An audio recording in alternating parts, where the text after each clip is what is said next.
Okay, looks like we're recording, and I'm very excited to have on the program Elizabeth MeLampy, who is a Harvard-educated lawyer and also a writer, out with, I believe, her first book, which is Forget the Camel, and it's a very interesting look at animal festivals, which is something that I didn't know about. Well, welcome to the program, Elizabeth. Thanks so much for having me. Thrilled to be here. So it's like I've been trying to read tons of books about animal rights, the animal rights movement, and I'm always expecting that at some point I'll like reach an end where I'm just going to be like, yeah, I kind of know all this stuff. But your book had tons of stuff that I had never even heard of, some that I have heard of course. So your book, you travel around, you go to all these animal festivals, looking at them, and there's some well-known ones like the Iditarod, and then there's some like really obscure ones. I guess obscure to me. They're maybe not to people in those parts of the country, but things like the Jumping Frog Festival and that sort of thing. Mm-hmm. I guess the Butterfly Festival.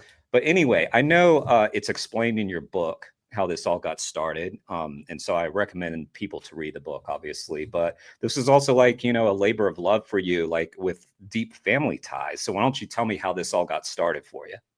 Yeah, so it got started 30 years ago, long before I was born. My grandmother was an anthropologist. She was a veterinarian, and then she became an anthropologist who studied human animal relationships. So she was a real kind of pioneer in the field of human animal studies, which is a relatively recent uh, topic in academia. And she was kind of helped to lead that. And before she died, she was starting to think about a book about animal festivals around the world. And so she was doing some research, and I think would have put together something like an kind of like an academic anthology of events that happen. And as an anthropologist, she was really interested in kind of like the rituals of these events, the symbolism of the animals, a lot more kind of like, what's going on in the humans culture at these events, instead of what the animals were experiencing themselves. Although as a veterinarian, I think she understood, experiences of pain and all of that in animals too. And she unfortunately passed away before she could finish this book. So she had a few, like maybe 6 or 7 kind of boxes full of clippings and articles and notes and itineraries from the trips that she took to all these events and everything like that she had saved. And I rediscovered some of her work during COVID and basically just started Googling to see what was still left of this. I also had never really heard of animal festivals outside of my grandmother. And I was curious, is this something that is a relic of the 80s and 90s when she was looking at the stuff, or is this, something that's really happening now? And as I researched, I realized that each individual festival might be small, like, of tens of thousands of people. It's not sort of, part of the national conversation or anything. But I think when I started to do my more and more research, I realized how many of these festivals exist. And what I think interested me and excited me about this project was that when you do that zooming out, you get to see that the scope of how we're talking about animals, using animals, teaching kids how to think about animals at these events across the country is actually pretty broad, even though any individual event might be relatively small. And so it just became this really interesting kind of topic for me where I wanted to pick up where my grandmother left off and really kind of see her project through, while also, as an animal advocate myself, really kind of building my own arguments and sets of ideas about what goes on at these places and what I think about that.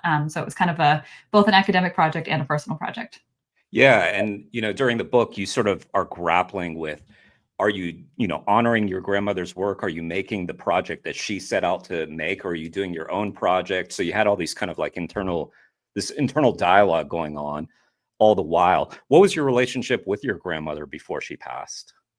It was great, but I was so young. I was 9 when she died, so I just didn't have, I didn't have any form of an adult relationship with her, and certainly not kind of about ideas or about anything, complex. I think as a kid, though, I loved her deeply, and I think she was a really big kind of figure in my life, both literally while she was alive, and then kind of I don't know, emotionally after she left. Like, it was just, she's such a big figurehead in my family and in our sort of in our family's culture and stories that we tell. And I really I grappled with that, sort of how to finish her work or do her work justice while being true to myself. And I did that on the page because I think it mirrors what I'm sort of asking people to do about animal festivals, sort of more broadly, which is every single event is tied in so deeply with local history, local tradition, local culture. I mean, these events all spring up because of something that happened in a local community. And then these events, like I said, they're all relatively small. So it's local communities that are putting them on, that are spending, hours and hours and weekends and often a year-round effort to put these events on. And I think it's going to require that same kind of like grappling with the past of like, how do we take the best of the past without like sort of being beholden to it? And I think that question was going on with my own sort of, as I learned about my grandmother and what she thought of, I wanted to take the best of what she would have offered this project while also adding my own kind of piece based on where we live now. Interesting. So yeah, you kind of went through the process that you're taking the reader on as well. Um, yeah, and I mean, so I know you're a vegan, you're an animal rights advocate as well. And yet you went into these festivals seemingly with a very open mind. And in fact, in some instances, it seems like you had a good time. You were out there with your wife, you're hanging out, you're kind of experiencing these festivals, but there's like this level of discomfort as well. And I feel that too. Like, I feel like as someone reading that, prior to going vegan, I would just thought, whoa, these like very interesting festivals. And now it's sort of, like a very exploitative thing that we're reading about, and sort of a microcosm of what we do in society. So is it chronological? Like, for instance, like we start with the Iditarod. I guess maybe probably wouldn't be chronological necessarily, because you've organized it in a certain way where it's like kind of the worst to the best in terms of Yeah. how we treat animals. I guess you might frame it that way. Yeah. But yeah. What were some of the decisions that you made in terms of like how to develop the book in a sort of like organized fashion? Yeah, so once I started researching some of these animal festivals just from my home computer, like before I even did any of this travel, I kind of started to realize that I think animal festivals are just like microcosms of how we relate to animals more broadly. Like at every event, it is sort of putting on display a particular piece of how we relate to animals. So because of that, I started to kind of create loose categories as I sort of researched and saw what the universe of festivals was that my grandmother had gone to, and then sort of did some additional research into other events that might fit the book well. And what emerged to me was sort of three overarching patterns of how humans treat animals, and that became the core structure of the book. So the first section is called dominance, which is events where kind of killing, besting, mastering an animal was the core feature. The second section is called humor, and that is, self-explanatory. It's events where we make fun of animals, we use animals as entertainment, kind of like funny entertainment, that sort of thing. And then the third section is reverence, and so that section looks at events that try to, put an animal up on a pedestal and praise it, or use it as an example of something really like good and sort of good in its own right, on its own terms.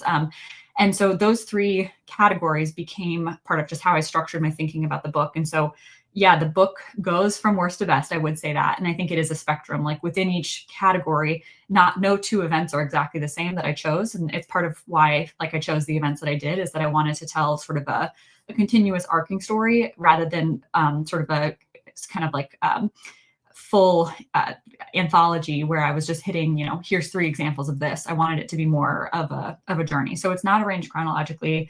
In fact, the conclusion was the event that I went to first. So it very much, the order moved around a lot, but I hope was designed in that way to sort of show in some ways, the dominance festivals, I think, are the most obvious examples of using an animal in a harmful way for entertainment. Like, it really is, it just hits you on the face with sort of what they're doing there.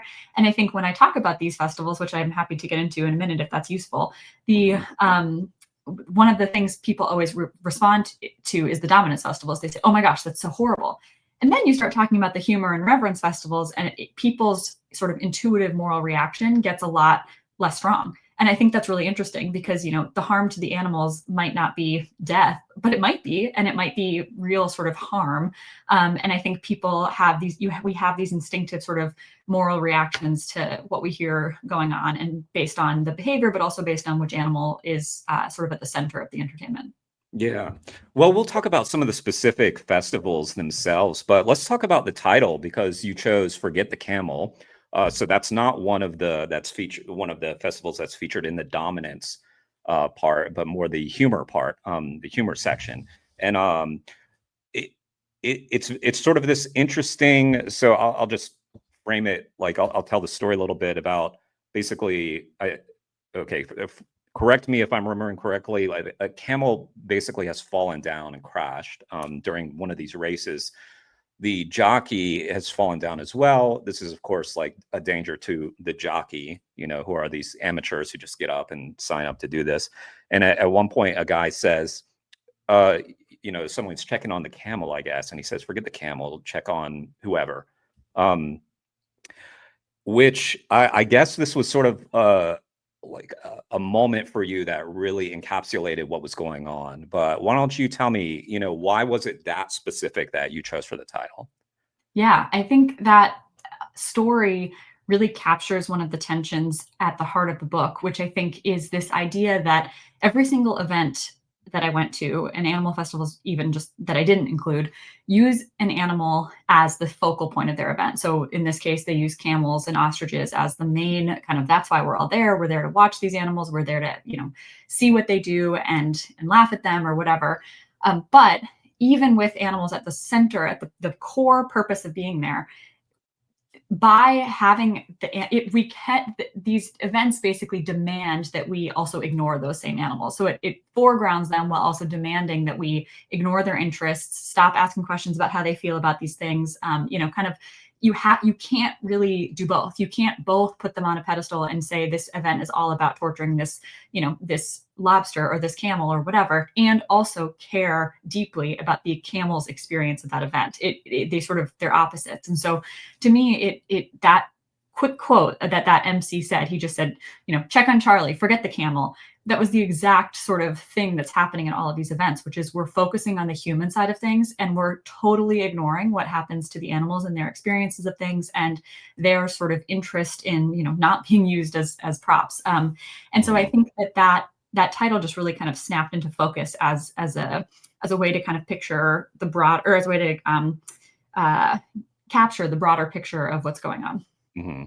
Well, maybe we should start by talking about the camel festival, the camel races out in the desert. And I want to talk about these. I also don't want to just spoil the entire book for everybody. But one of the things that was sort of interesting, I think, about the camel race is you're sort of there visiting these little towns, right? And in some places, the image of the particular animal of the festival is adorned all over the town. Not the case, right, with the camel festival. So it's sort of like they're out of place. They're in the desert here in America, whereas and the festival seems out of place. It was really odd. And to me, like reading about it just kind of felt depressing to me. And yet this was like, featured in the humor section. To be honest, all of the, reading about every one of these festivals sounded depressing to me. But that's just because, I'm viewing it through that that lens of animal exploitation. But let's talk a little bit about that and talk about it as much as you want without discouraging people from actually reading the book.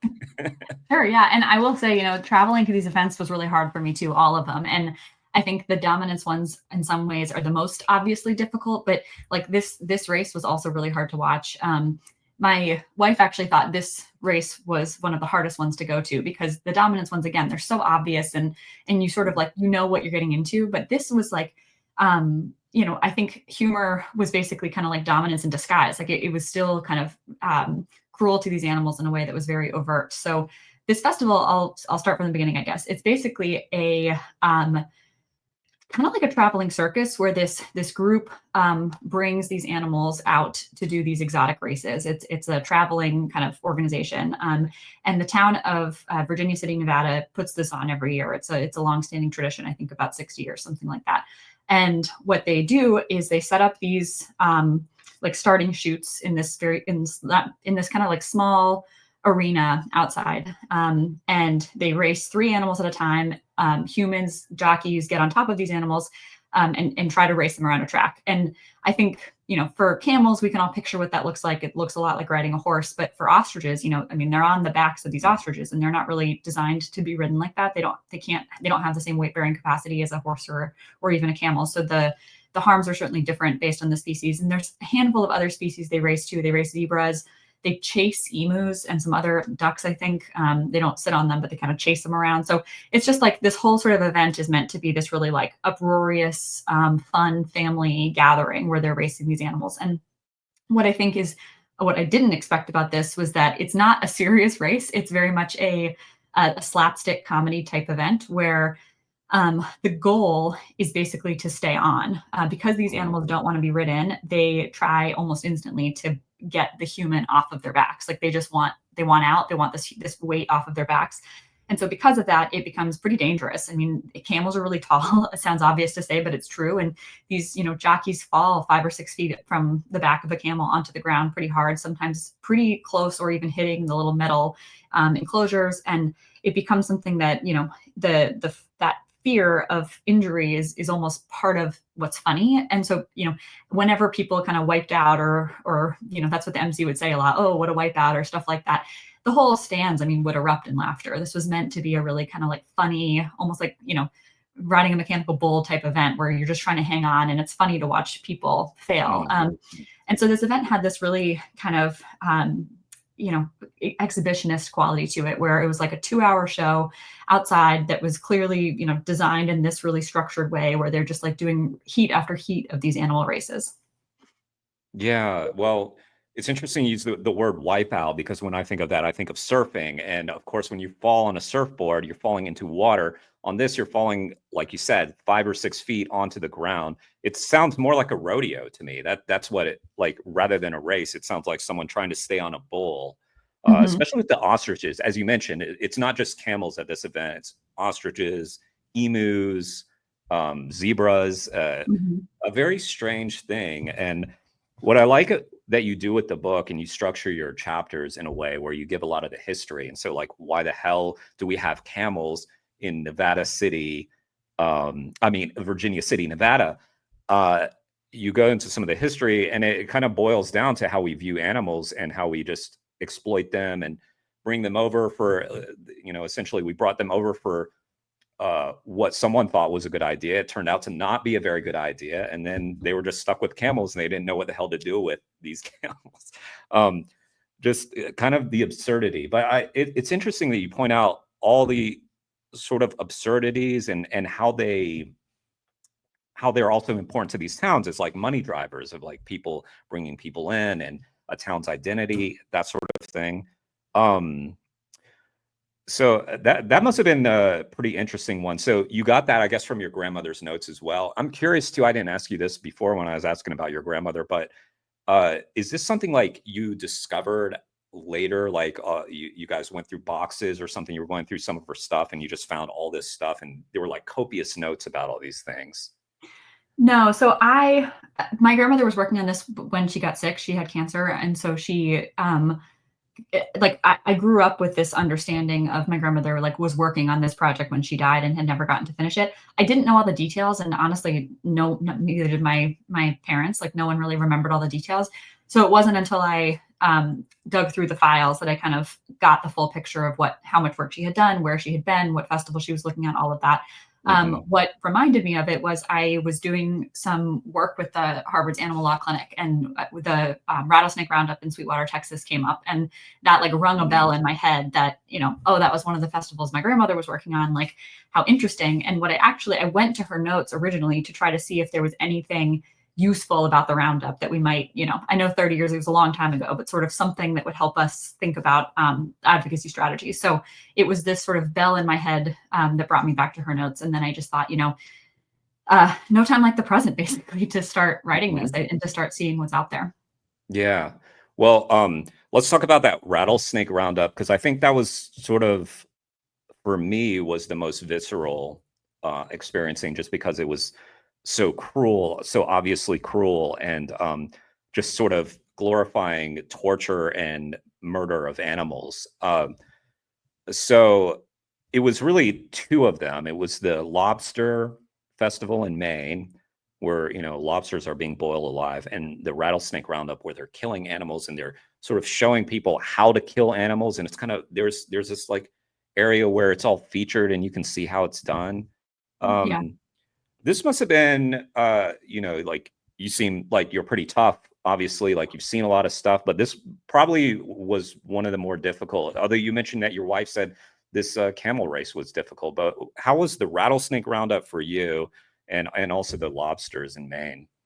Yeah, the rattlesnake roundup was the hardest one for me to see for sure. I think it so I guess I'll back up. The dominant section, like in I think the most kind of basic world, would cover things also like the rodeo. Like you mentioned the rodeo, I think that belongs in the dominant section for sure. And what when I decided to start writing this book, I chose festivals almost purposefully that I thought would be less recognizable than things like the rodeo or the Kentucky Derby. Or, I mean, we have big scale festivals that everyone's heard of. And what I wanted to do with this book was sort of I think when you talk about animal issues, people aren't in the animal world often get pretty quickly defensive if you start talking about things they care about. So things like eating animals for food or using animals for research. People already have kind of ideas in their own head. They have cultural assumptions. They have family traditions. They have, a set of defensive tactics. Like there's all sorts of kind of junk that goes on in our heads when you start talking about animals.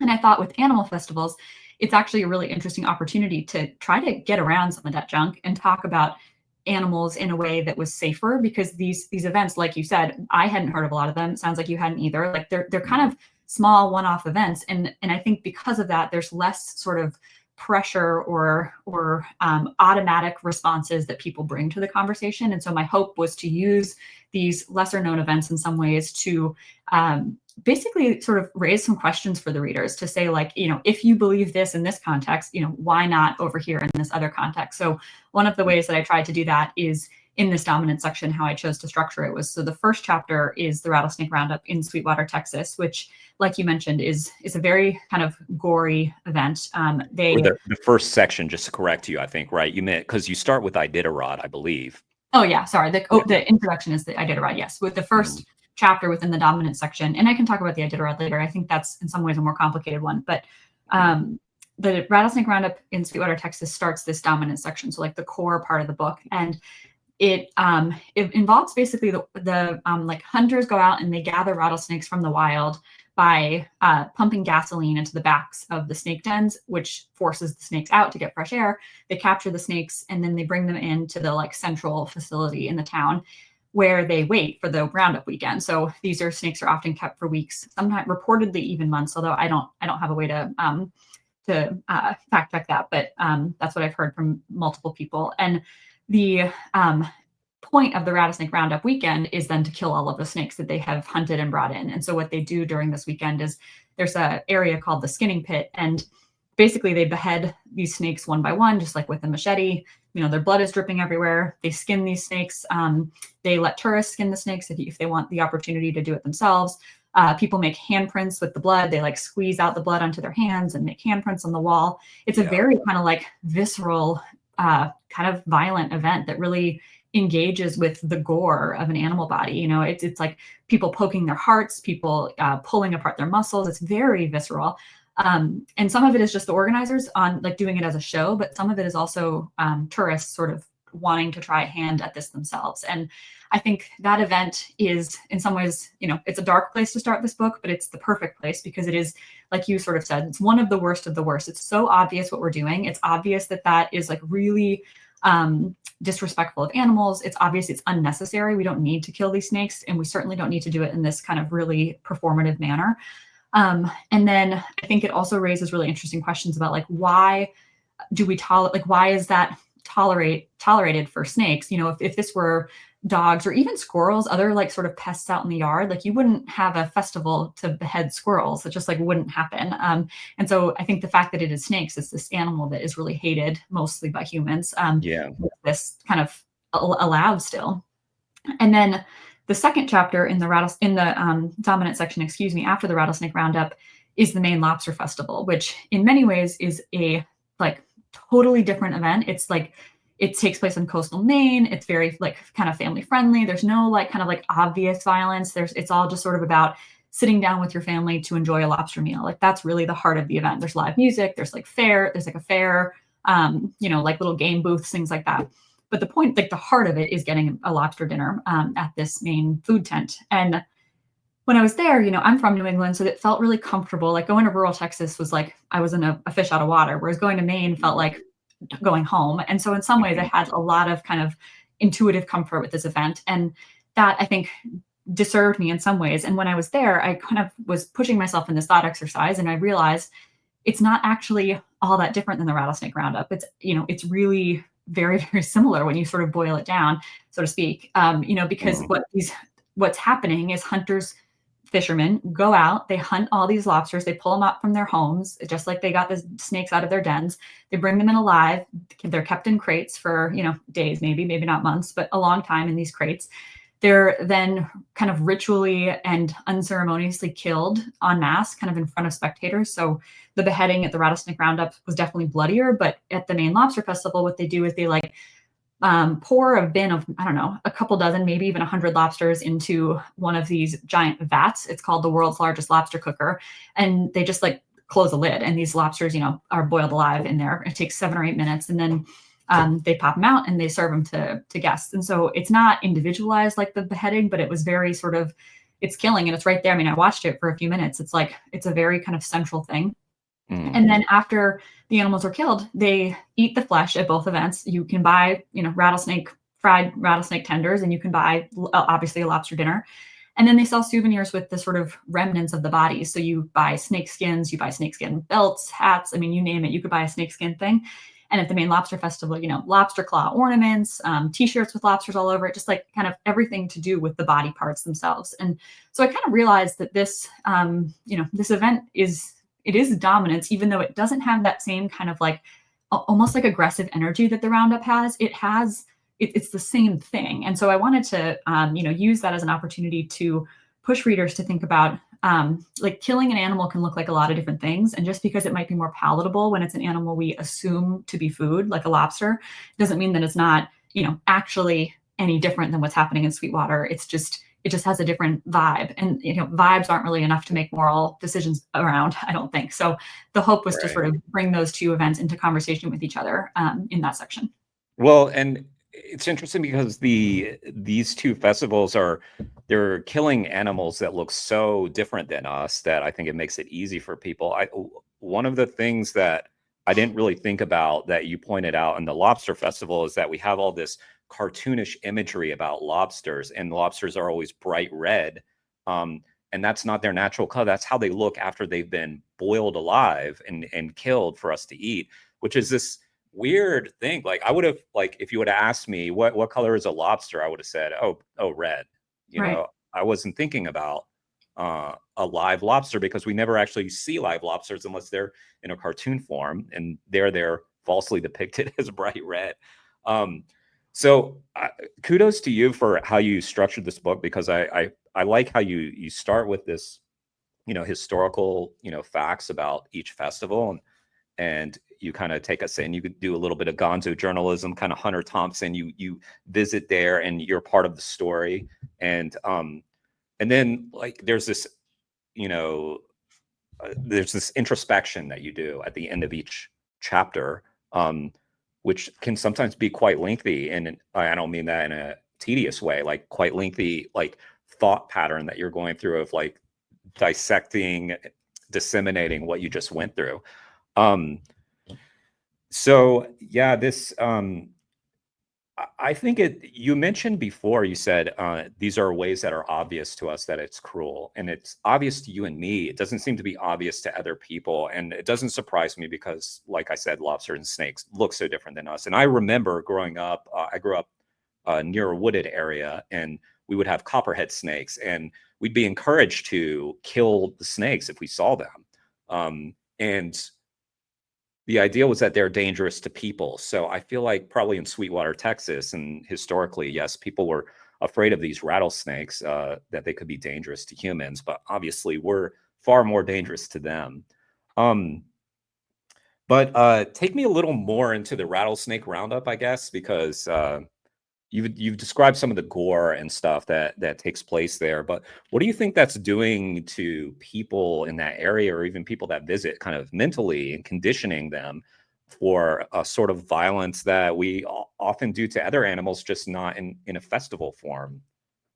Yeah, absolutely. I think that the rattlesnake roundup is a really kind of interesting event because all of these events, I think something that I sort of realized once I was doing this research is how much information and sort of teaching is being disseminated at these events, both to kids, who's the most obvious kind of audience, but also to visitors, to people. It's like they're really doing work to reinscribe norms about animals, to your point. And so the rattlesnake roundup, I think, was the violence was certainly kind of like the focal point of the event. I mean, it's like the skinning pit is why people are there. It's why this event is so famous compared to other roundups. So rattlesnake roundups happen kind of all across the South, and this one is one of the biggest.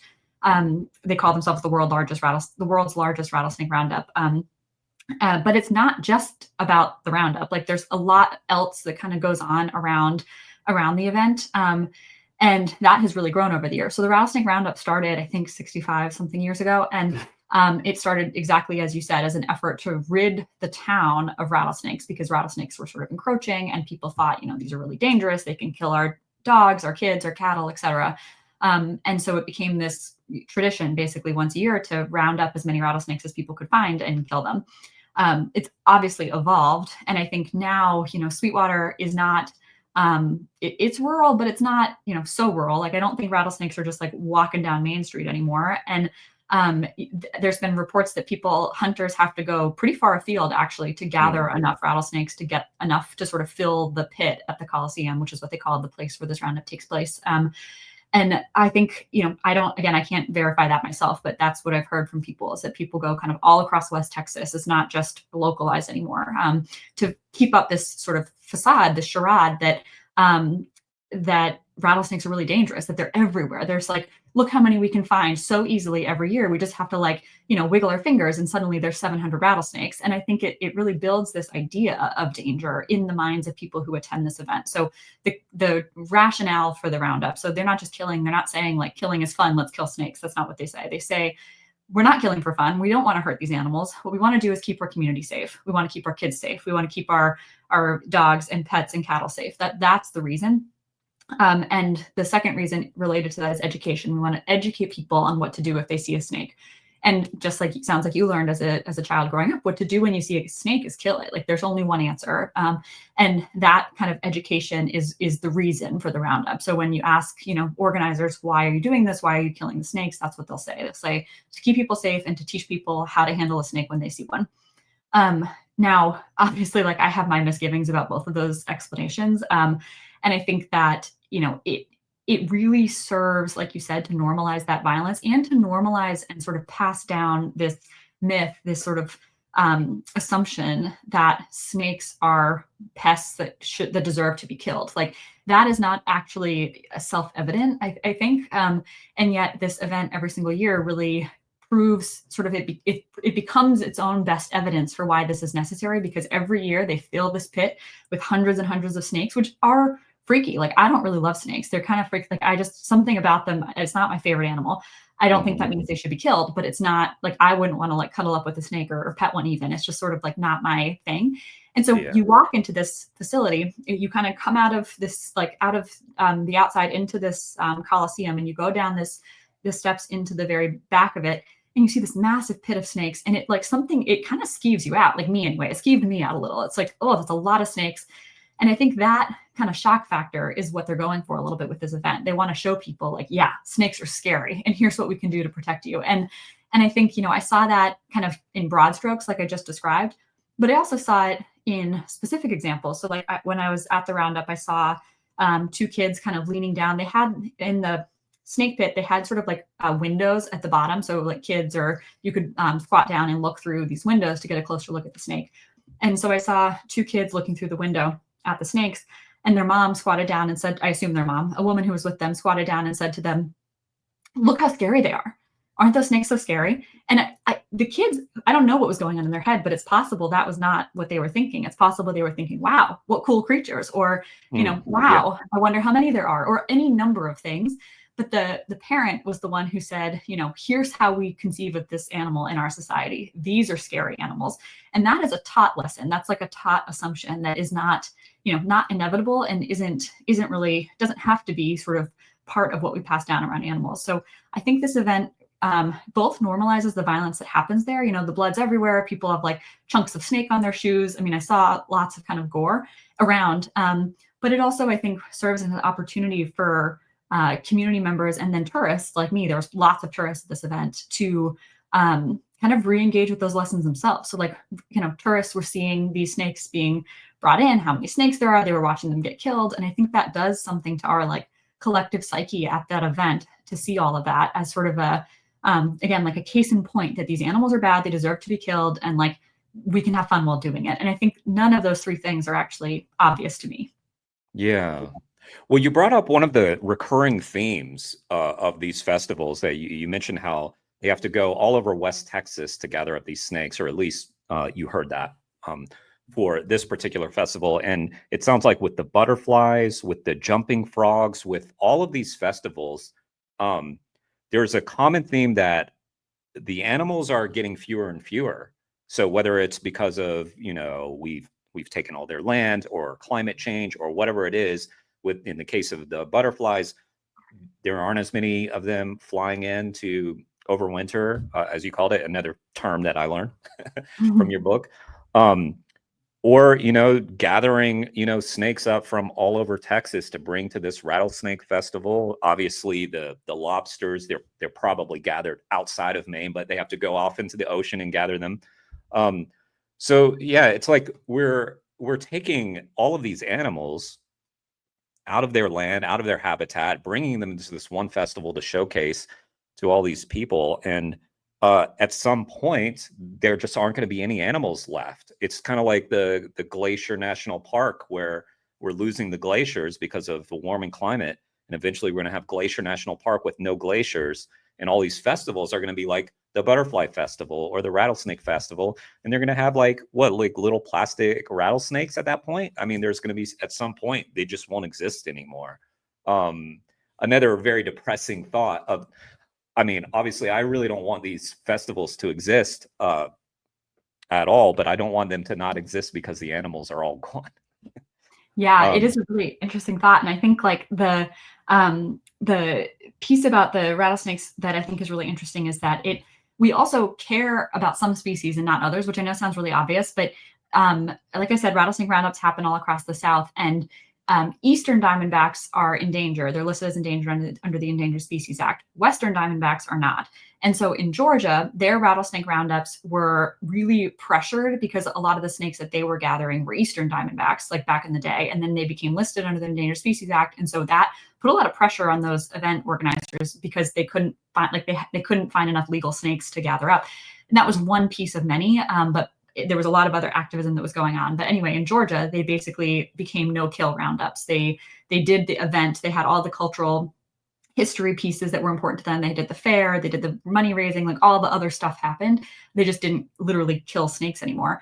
But in Sweetwater, Texas, where they gather Western diamondbacks, which are not endangered, it's still sort of a free-for-all. And so it's this interesting thing where like the simple mechanism of listing one animal under the Endangered Species Act versus not really actually had quite a big difference for what those animals look like, or what treatment those animals get in their states. And, on the one hand, that sounds really obvious, but I think when you compare, one state to its neighbor and one animal to its neighbor species, and you can sort of see what shakes out from all of those decisions, it's, I think, really interesting. I think it was your book too that was teaching me over the last few weeks, sort of the importance of the Endangered Species Act, or it could be a number of things that I may have read, but that it's like it is one of the most useful and enforceable tools that we have to protect animals. So yeah, pretty interesting. Well, you had mentioned before also the Iditarod, and you mentioned that was a little bit more complicated. And my initial thought on the Iditarod was, yeah, like I was saying, we may not have these festivals anymore. with a warming climate, the Iditarod at some point just may cease to exist because there's no more snow and ice, or not enough.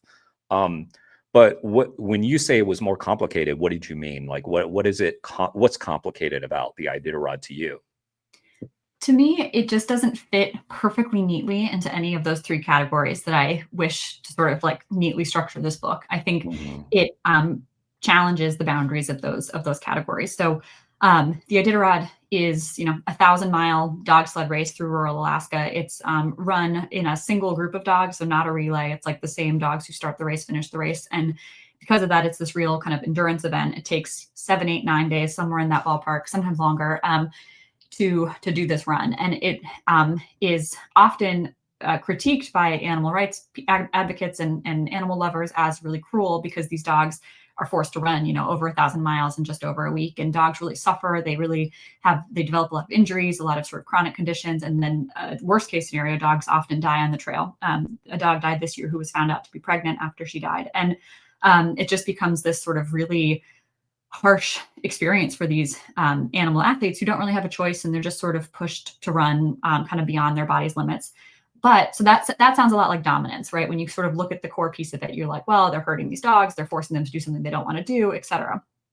But I think one of the kind of core things I wanted to keep track of as I researched and wrote this book was that these festivals are interspecies festivals. Like, there's something happening to the animals, but there's also something happening for and by and to the humans who go and who participate and who care about this event. And I think it's really easy as an animal rights person to look at these events and say, they're all bad, they should all go away.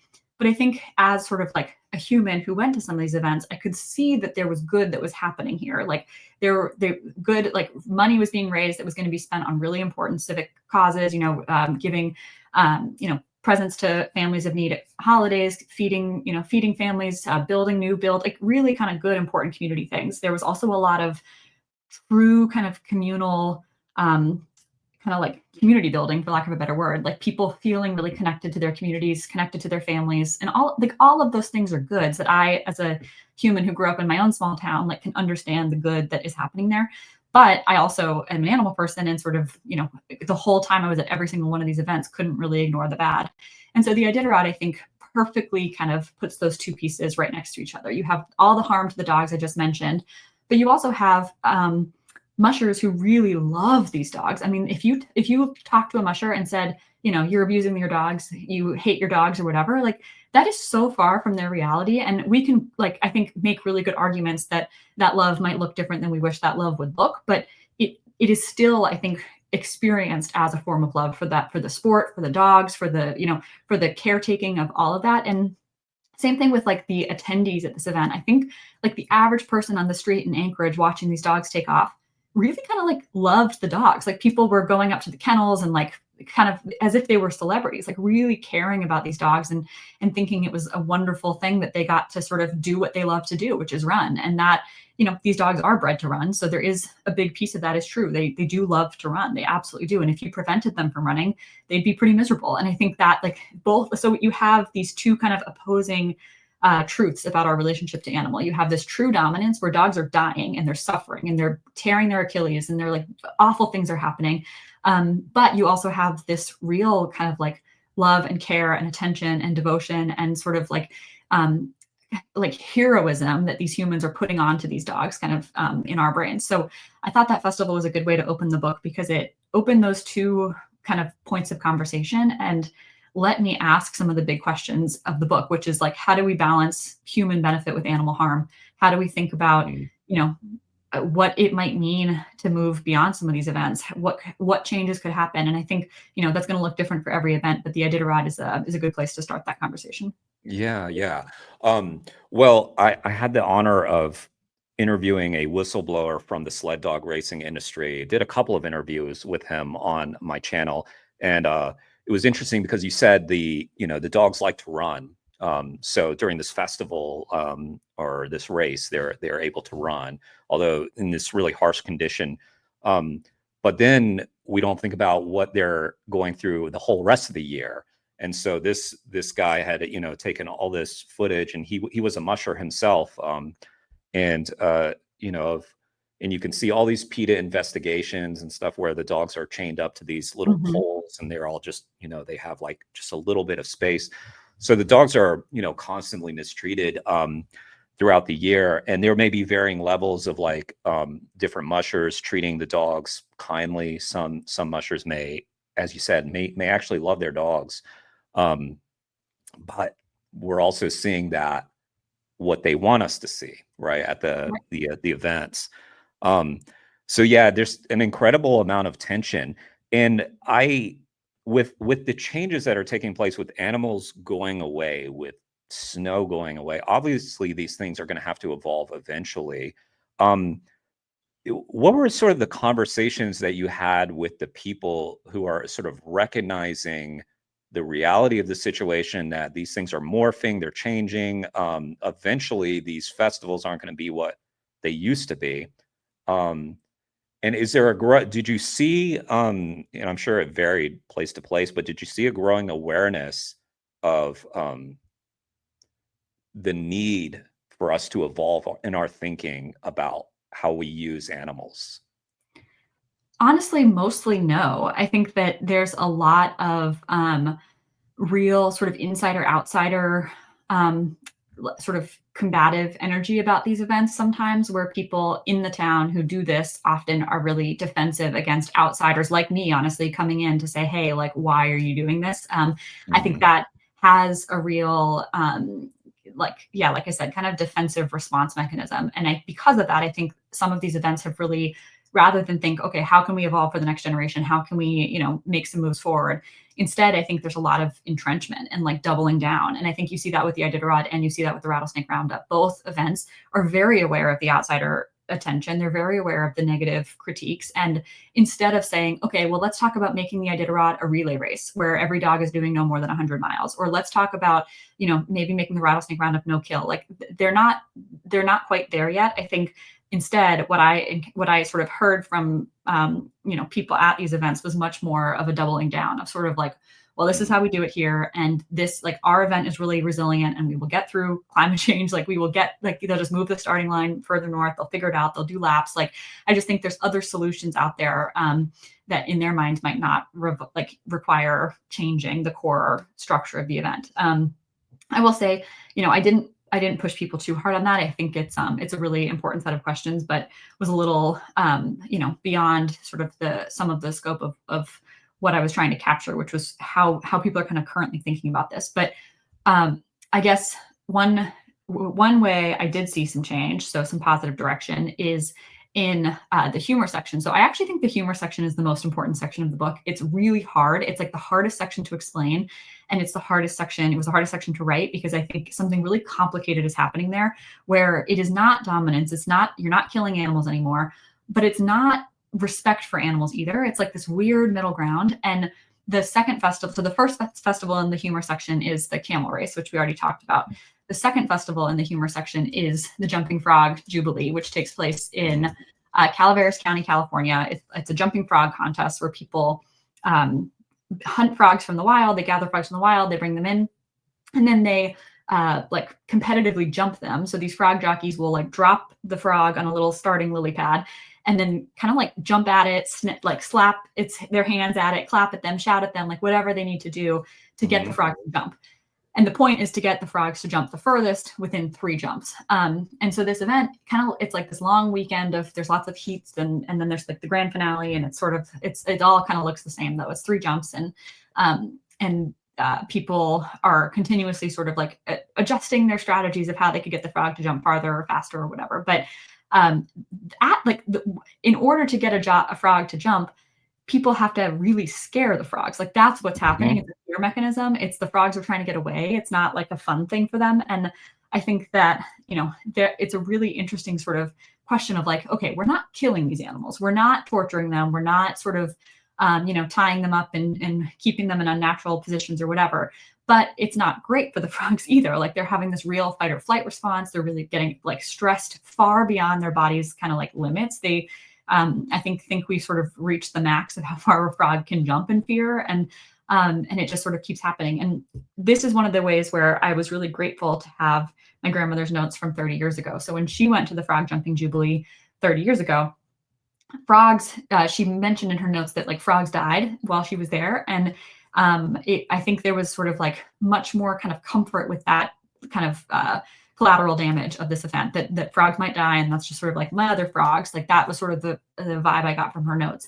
When I was there, you know, in maybe 2 or 3 years ago now, there since then had been developed a very extensive frog welfare code of conduct that jockeys all had to sort of sign on to. There was a chief welfare officer whose like sole job was to sort of like monitor the event and make sure that the frogs were being like not jumped beyond their limits. If it was really hot, the chief welfare officer could call a pause in the jumping so the frogs could cool off, just like things like that.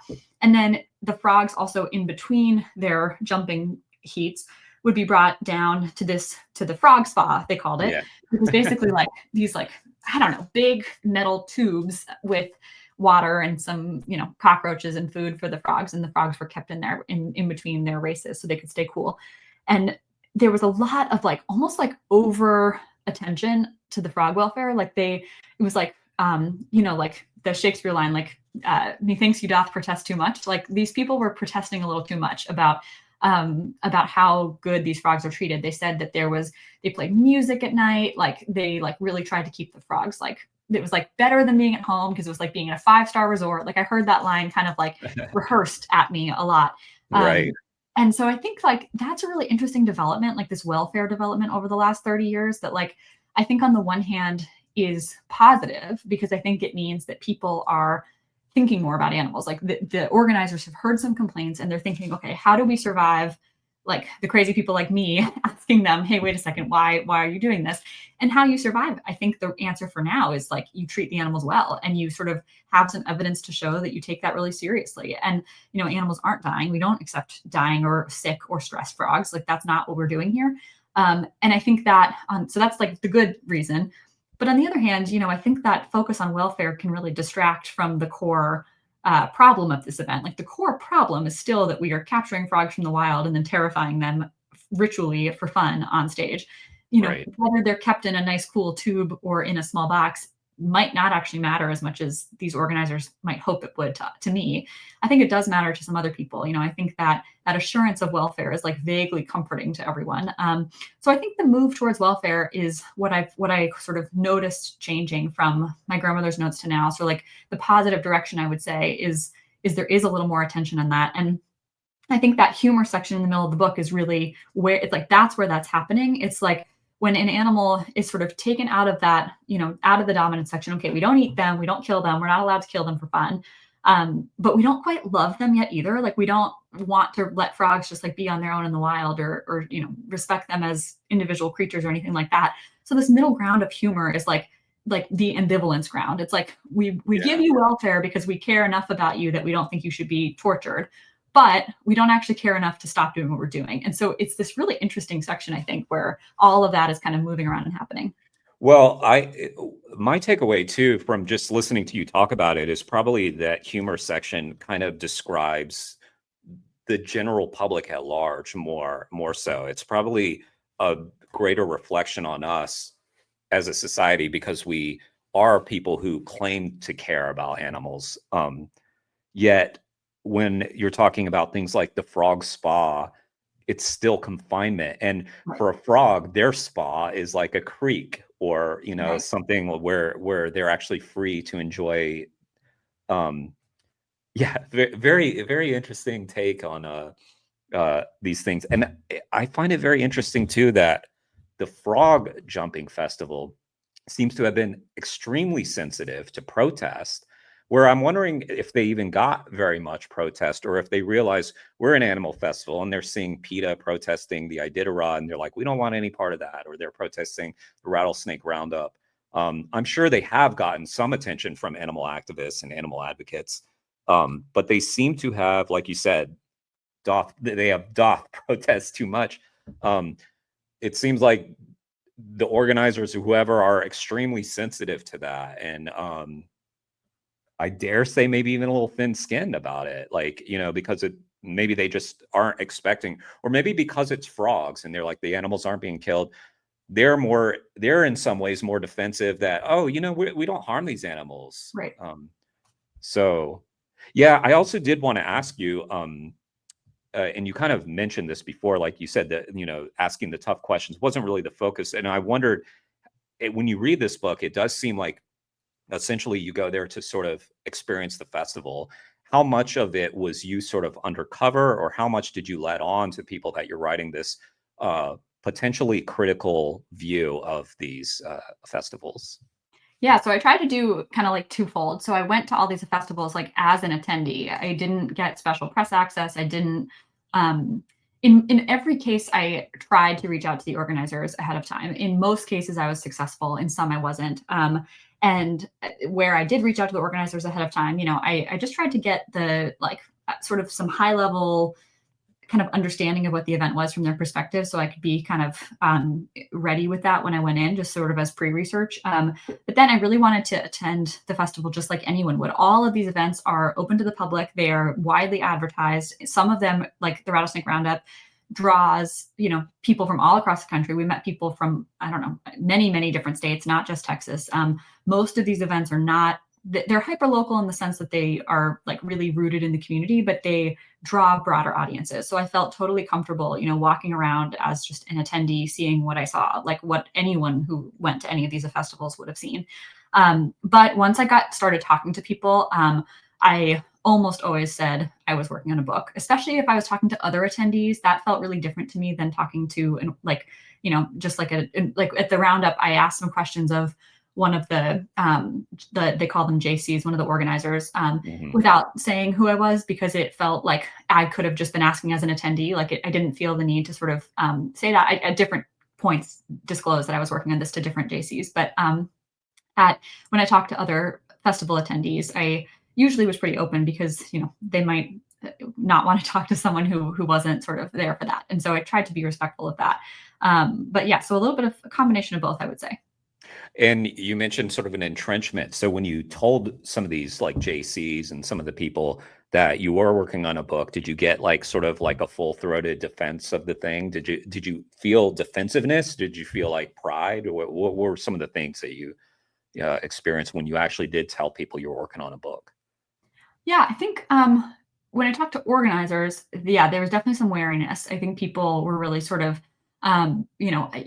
you can Google me. I'm clearly an animal person, and like I think Mhm. once that happened, people were, no one totally shut me out, but they weren't sort of. You could tell they were a little guarded and a little interested in making sure that. That I represented things fairly to them, which I tried to do. I really tried to be kind of as fair and open-minded as I could be to what I was seeing. I think, yeah. And so some of it was that. I think when I talked to attendees and told attendees that I was working on this book about animal festivals, everyone was kind of fascinated. Like people were like, wow, I never thought about that. And I think much more kind of curious almost about what I was doing than put off by it. And almost every person that I told about this book project, when like other attendees or whatever, when I told them I was writing about animal festivals, they offered another festival. Like they were like, "Oh, have you heard of this festival?" Or, "Oh, have you heard of, whatever that happens in my hometown?" And that was really, I think, exciting to me, because it showed me that like this, again, that like zooming out, like any one of these festivals isn't actually, all that important or all that interesting. But when you zoom out and you start seeing that these are happening probably like, I don't know, definitely in every month and definitely in every part of the country. And probably I would venture to say in every state of some sort. Like I think these things really happen all the time. And so that was exciting to me to kind of hear that people had some curiosity and had like a bell ring in their own head about like, oh, I know what an animal festival is. We do one in my hometown. And I think Yeah. that was really interesting, both for me to hear about research wise, because you can't Google animal festival, like nothing comes up. It's really hard to find these actually. Like you can Hmm. find, even just last week, I heard about a shrimp festival in Louisiana that I hadn't heard of by the time I was writing this book. Like more just kind of keep coming at you. So yeah, so I think it kind of a combination. It just depended on who I was talking to. But there's a dark side of that, obviously, in that it just shows like how prevalent our use of and exploitation of animals is. But it's funny because, like, as I'm saying this, I remember this line in your book where you were saying, like, "Am I just a buzzkill?" Like, I'm at some of these things where people are clearly having a good time, um, and yeah, that's just sort of being a vegan, right? Yeah, it really Yeah. is. It really is. And I think that is like, like I said, I wanted to be really fair and open minded in writing this book, because what I was hoping to avoid, which like I might not be able, I won't be able to for the rest of my life, but was that sort of instinctive, like, oh, I'm not a vegan, I'm not an animal rights person, so I don't want to read this book. Like, I wanted people to come with that curiosity of like, I've never heard of, like, that's interesting. Animal festivals sound interesting, and sort of like go on this journey with me. And then I think like hopefully through that journey, you start interrogating their assumptions about animals, like, okay, why do we eat some and not others? All of that. But I think when you start off and say like, hi, I'm a vegan activist and all these festivals are bad, like most people wouldn't, read past that first line. Yeah, yeah. Well, I know the book hasn't been out that long, month or two. But have you what sort of response have you gotten? Have you heard from some people who has like the fear? So if I was writing a book like this and I put it out, the fear would be that the response that I would get would be only from animal advocates. Now, of course, we are on an animal rights podcast, but have you heard from some of those people that you wanted to, kind of seep into their mind a little bit, brainwash them into the vegan way? Yes, I've had quite a few people who like aren't vegan and sort of hadn't really investigated this thoroughly in their own minds, reach out and just say like that it was so thoughtful and like it really made them think. And I think like sometimes with the vegan stuff, at least how it was for me in my own journey with veganism, is like it really was kind of like a war of attrition against myself. Like I had to be told these things over and over and over again about like how harmful animal agriculture was. Like it was not a one-time thing. It's not like I saw one video and then I was like, great, vegan overnight. Like I really had to be told over and over and over again, and then had to face like the reality of this over and over and over again, like through, reading more, doing more work in the space, like all of that before I actually stopped eating meat. And so it like I'm sensitive to that experience because that was mine. And so even if people didn't read this and suddenly go vegan, I think it's still, I hope, kind of like one more paper cut on the kind of like moral questions that people hopefully are asking. Yeah, and just to be clear, like this book, like while I say it that way, and you may have that as a goal at some point, the book isn't overtly like, oh, No, go vegan. It's really right. just exploring these kind of ideas about how we use animals. Um, I am interested in your vegan story, and you said you had to be sort of told multiple times, where most people, I feel like we don't get that because um, contrary to the belief that vegans are always telling people that they're vegan. Of course, that happens if you're around a vegan, I guess, that because you may go out to eat with them. Most vegans that I have met like are sort of timid and don't talk about it. And so I really wish that I had been hearing about this more from other people and being challenged when I was younger. It took me 34 years before someone did that. So what was that like for you? Were you around someone was encouraging you to look more into it? Sort of. So before I went to law school, I had started kind of reading more broadly, just like about the food system. So I read Omnivore's Dilemma, and I was like, wait a second, we're our food system seems a little silly. Like I want to learn more about this. And I was especially interested in the animal piece. I grew up, like I said, my grandmother was a veterinarian, really interested in human animal stuff. I grew up around animals my whole life. I mean, my family really loves and respects animals, and yet we were omnivores. And so I really kind of was like automatically, I think, clued into this of like, okay, well, how does that actually work in practice? And so I read Eating Animals by Jonathan Safran Foer, and I was like, oh, that doesn't sound great for these animals. Hmm. Still didn't go vegan, didn't go vegetarian, despite that like very urgent and compelling moral case. What changed for me was I went to law school and I took a class on animal law. And I think what I believed and what I told myself before I took this class was that I bought the most humane meat you could buy. I like went down the aisle and I picked the one that said humanely raised by a family farm. I, paid the extra $4 per whatever to get the highest welfare standards. Like I did pay attention to what I was buying, and I bought what I thought was the best. And I tried to buy local, like there's a local butchery up where I grew up. And like I tried to do things like that. And so I thought I kind of was doing, doing the best that I could. And then I took this animal law class and I learned so much about my assumptions about how these things were regulated and standardized were actually not true. So things like I learned about how few regulations there are on the farm for animals being raised in industrial animal agriculture, separate from the slaughter. Like just like humanely raised actually doesn't mean anything legally. Like there's no that's like undefined. Like it doesn't have any teeth to that definition. And then I learned about slaughter. And I think the important thing for me was actually, it's like, obviously I understood the animals were getting slaughtered when I ate them, but I really hadn't actually envisioned in my own brain what that looked like. I think I thought, you know, vaguely something like euthanasia, probably a little worse, but like I didn't actually want to think about it too much. But in this animal law class, like my teacher, to her credit, you know, really talked about slaughter, like in a true way that did not rely on euphemisms. It didn't say, you know, and then it was the end of the cow's life, like didn't sort of like default to these ways that we talk about animal slaughter, but said, you know, then they're stunned. Here's what that looks like. This is what a captive bolt stunner is. And then they're hung upside down. Sometimes they miss the stunning. Like really started to say, like, here's what happens in a slaughterhouse. The second you get in, the cow reaches that door, the chicken or the pig, or pick your animal, you know, here's what happens. And I just like was still didn't quite go vegan yet, but was sort of blown away by like how violent it was, which again sounds so obvious now, and I'm sure sounds obvious to a lot of your listeners, but like to me felt like I assumed just from what I had heard that it was humane. Like I don't know, that's what I had been raised to think.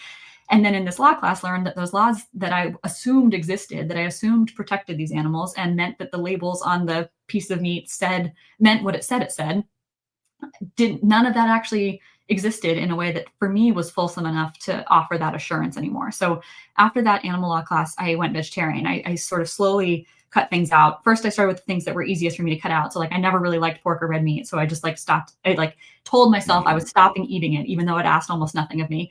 And then pretty soon after that, I had an internship in the farm animal space. And so was doing more things with poultry. And so that summer I stopped eating chicken because I was like, whoa, it's tough to be a chicken in this world, and really kind of realized that. So it was just this kind of like slow process for me, despite really being engaged and caring about animals. I signed up for this animal law class. I like thought I wanted to do animal protection work. And like, even then I was still kind of slow to the vegan train. And, you know, I've thought about that a lot. My first sort of self-reflection is how I wish it would happen sooner, because I feel guilty and I feel like, you know, how many animals I could have saved by not eating meat as long as I did.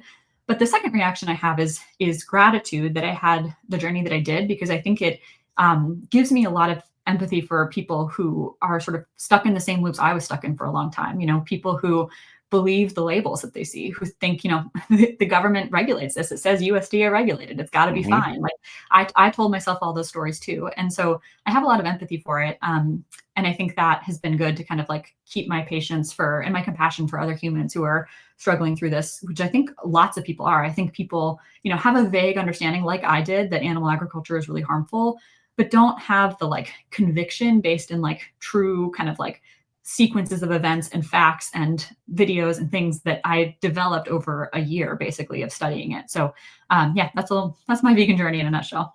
I'm not surprised that you weren't sort of conceptualizing what animal agriculture actually looks like. I didn't either. Like, so it's similar because I was 34 when I watched Earthlings, and basically from that moment on, I was vegan. And one thing that I've talked about on this channel is just how like I have like a 15-year career at NPR, like NPR member stations. And if anybody should have known this stuff, it should have been a journalist. And so I'm really sort of really dismayed that I didn't know, kind of ashamed, but really more angry that I wasn't told that, you know, like we aren't exposed to this stuff more. And so, yeah, nothing could really have prepared me for what animal agriculture actually looks like until I saw it on that film. So it's weird to me that it's just something that really didn't enter my brain very often. Like, obviously I knew animals had to die, but it just wasn't something I thought about. But shout out to your law class then. And what's sad to me is I think that's quite rare. Like I assume this was at Harvard, right? Yes. Yeah.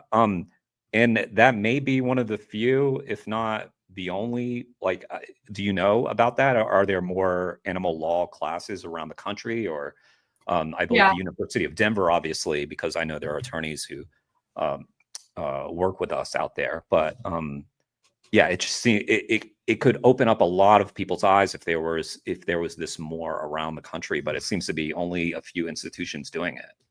Yeah, I think it's growing. I think like more and more schools are offering it, even if it's just as like from an adjunct. They're, I think, trying to offer it. I think there's a growing interest in it. I know different schools are developing programs. Lewis and Clark has a big program now. George Washington, I think, has a big program now. So it's definitely developing. But I think it is, still the exception, maybe not the norm. And I think teaching animal law, there's not like a standardized curriculum because animal law is so big as a topic. I mean, it covers so much. And so, lots of classes focus on like tort law and companion animals. And like, that's interesting, but it's not going to get you that sort of like in-depth look at factory farming. And I think my class, I think my teacher chose to we spent a good chunk of time on Humane Methods of Slaughter Act and sort of what that protected and importantly, what it didn't. And I think, again, that was my like wake up, was basically how much wasn't protected, like how much I assumed was being taken care of by our good legislators and sort of making sure things were safe and healthy for these animals, and how much is not, like, just not in the law. And I think that that piece of it was, I can't say for sure that every animal class in the country will teach it that way, but that Yeah. Well, and that makes me think about this jumping frog festival, this, story. Like, it's funny because it came from a Mark Twain story, as you explain, which also I didn't really know about. But yeah, but you said that they had this like very strict welfare code, but there's a lot that's just built on trust, right? Like, our lawmakers now, we have the government that we have. We learn that so much of this is just based on like, can we trust the people who are in charge to do the right thing? And with these animal festivals, there's not much stopping them from treating the animals how they want to be treated. And the only thing that we get to see is what they show us. So I'm wondering, like, did you feel that, like, sort of what I would have felt going into these things, like a deep skepticism of what I was looking at? Because I would have been very suspicious of almost everything. I would have been looking around like I was a spy, or like, yeah. Yeah, I mean, I definitely felt that. I think that I definitely, knew what I was getting myself into, and I had my sort of doubts about what stories I was being told about the welfare of all these animals, of course. I do think that the piece of it that I think is so interesting is, like, I get asked a lot why how the rattlesnake roundup is legal, like how that is not being shut down. And I think that is a really interesting and really hard question that's sort of at the root of, I think, what you're asking, which is like, why do these events just go on? Like, if people know that these are bad, and especially some of them people know, how does this just keep happening? And I think it goes to show the sort of power of these events. Like, they have a lot of local support and they raise a lot of local money. And those things really matter. And so, like, no one's gonna jump at shutting down the Jumping Frog Jubilee, because that is, I mean, like, I cannot overstate how central that is to this town's identity. Like, there's frogs everywhere, like on Main Street, every sign has every street sign has a little frog on it, on like a little emblem. Like, the gates to the fairgrounds have frogs all over them. Like, I mean, it's everywhere. And so, like, you can't really, with a straight face, ask that community to stop using frogs like that. Obviously, they're not going to have an interest in that. But I do basically say that something needs to change in my book. So it is this hard thing where, like, I know, I have my conviction about what I think is right, but I also have two eyes, and I'm looking at this town and I'm like, that's almost a non-starter. And so it is this really interesting thing where, like, the people who will have to decide that change is necessary are the people who are putting these festivals on, and the people who go to these festivals every year. And every festival's course of change is going to look different. So for the frogs, I think that's going to look really different than, say, the Iditarod or the rattlesnake roundup, which I think has each of those. I can think of like pretty straightforward ways to transition the festival to a more humane version, even if it's not perfect.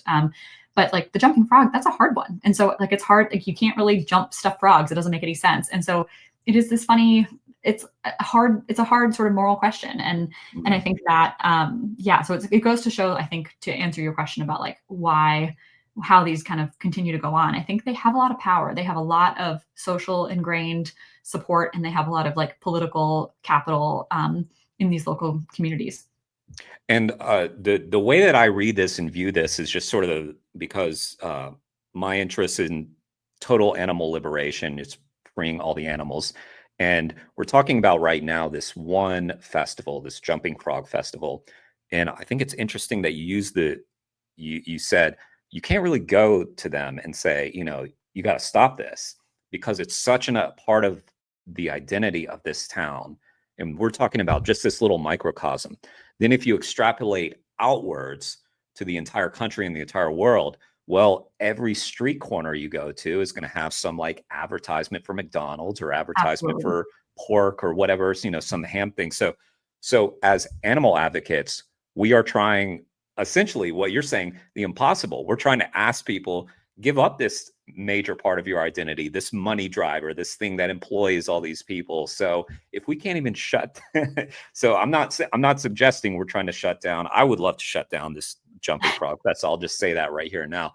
But obviously that's not going to be my focus. But if we can't even get a jumping frog festival to change, how are we going to get the world to look at animals in a different way? I mean, and That that's a soft set like that. That's me saying, I'm not even saying animal, I'm just looking at animals a different way. I had to soften it just to ask a reasonable question, I feel like. Totally, yeah, and that's why I have that line that you already mentioned of like, am I just a giant buzzkill? Like, is this really what I'm asking, is for like the world to change, like, and stop doing things that they think are fun and stop eating the food that they think is delicious and like really just like live the vegan kind of monkish lifestyle that I do. And like the unfortunate and sort of uncomfortable answer is like, yes, that is what I'm asking. Like I absolutely am asking that. But I think that is like, I try in this book to not come across quite so self-righteous and to be a little more like, again, like the point was in Leave large that to part me. to I'll try do to that. bring people along versus shut them out. And so I think that piece is really important. But I think you like hit the nail on the head that I think how entrenched these festivals are is a symptom of a bigger problem. It's like it's part of our entrenched, exploitation of animals writ large. And I think how recalcitrant people are to talk about change here is exactly the same way that people are afraid to even just eat less meat. Like even just skip meat for lunch. People are like, nah, that's my right. Like, well, people kind of have a lot of defensiveness about that. And so I think that's a really important aspect of human animal relationships that animal advocates should take seriously. Is like, this is not, it seems so self-evident to us now that we're on this side, but like it isn't self-evident to other people. If it was, we'd all be vegan. And so I think that like to face up to the reality of like the height of the wall we are asking people to take down, I think that will help kind of like have these conversations in a more kind of like holistic way that looks at kind of the weight of the sacrifice we're asking of people, because like that town will lose something when this festival ends, which I believe it will eventually. It might not be in our lifetime, but this isn't going to be around forever. We can't keep torturing animals forever. But like whenever that happens, this town will lose something. And that, I think like I wanted to really kind of respect that and take that seriously, even as I'm fairly blunt in my assessment of things, which is the same as yours. I think these things shouldn't continue to happen. So yeah, but it is a hard one.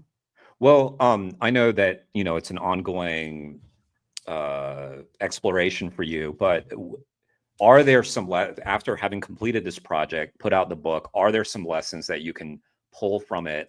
Some wisdom you think that that we can learn from these festivals in terms of how we can get towards a better world for animals faster, which is our interest, of course. Yeah. I think that, we haven't talked much about the last section of the book yet, but the last section of the book is called Reverence. And I tried to leave, the readers in a slightly more hopeful place about festivals. And the very last chapter is, or the very last chapter in the Reverence section is about the Butterfly Days Parade and Festival, which takes place in Pacific Grove, California. It's like a very tiny, very quaint small town parade. It's like very like nothing on national, even state level media, I'm sure wouldn't cover this.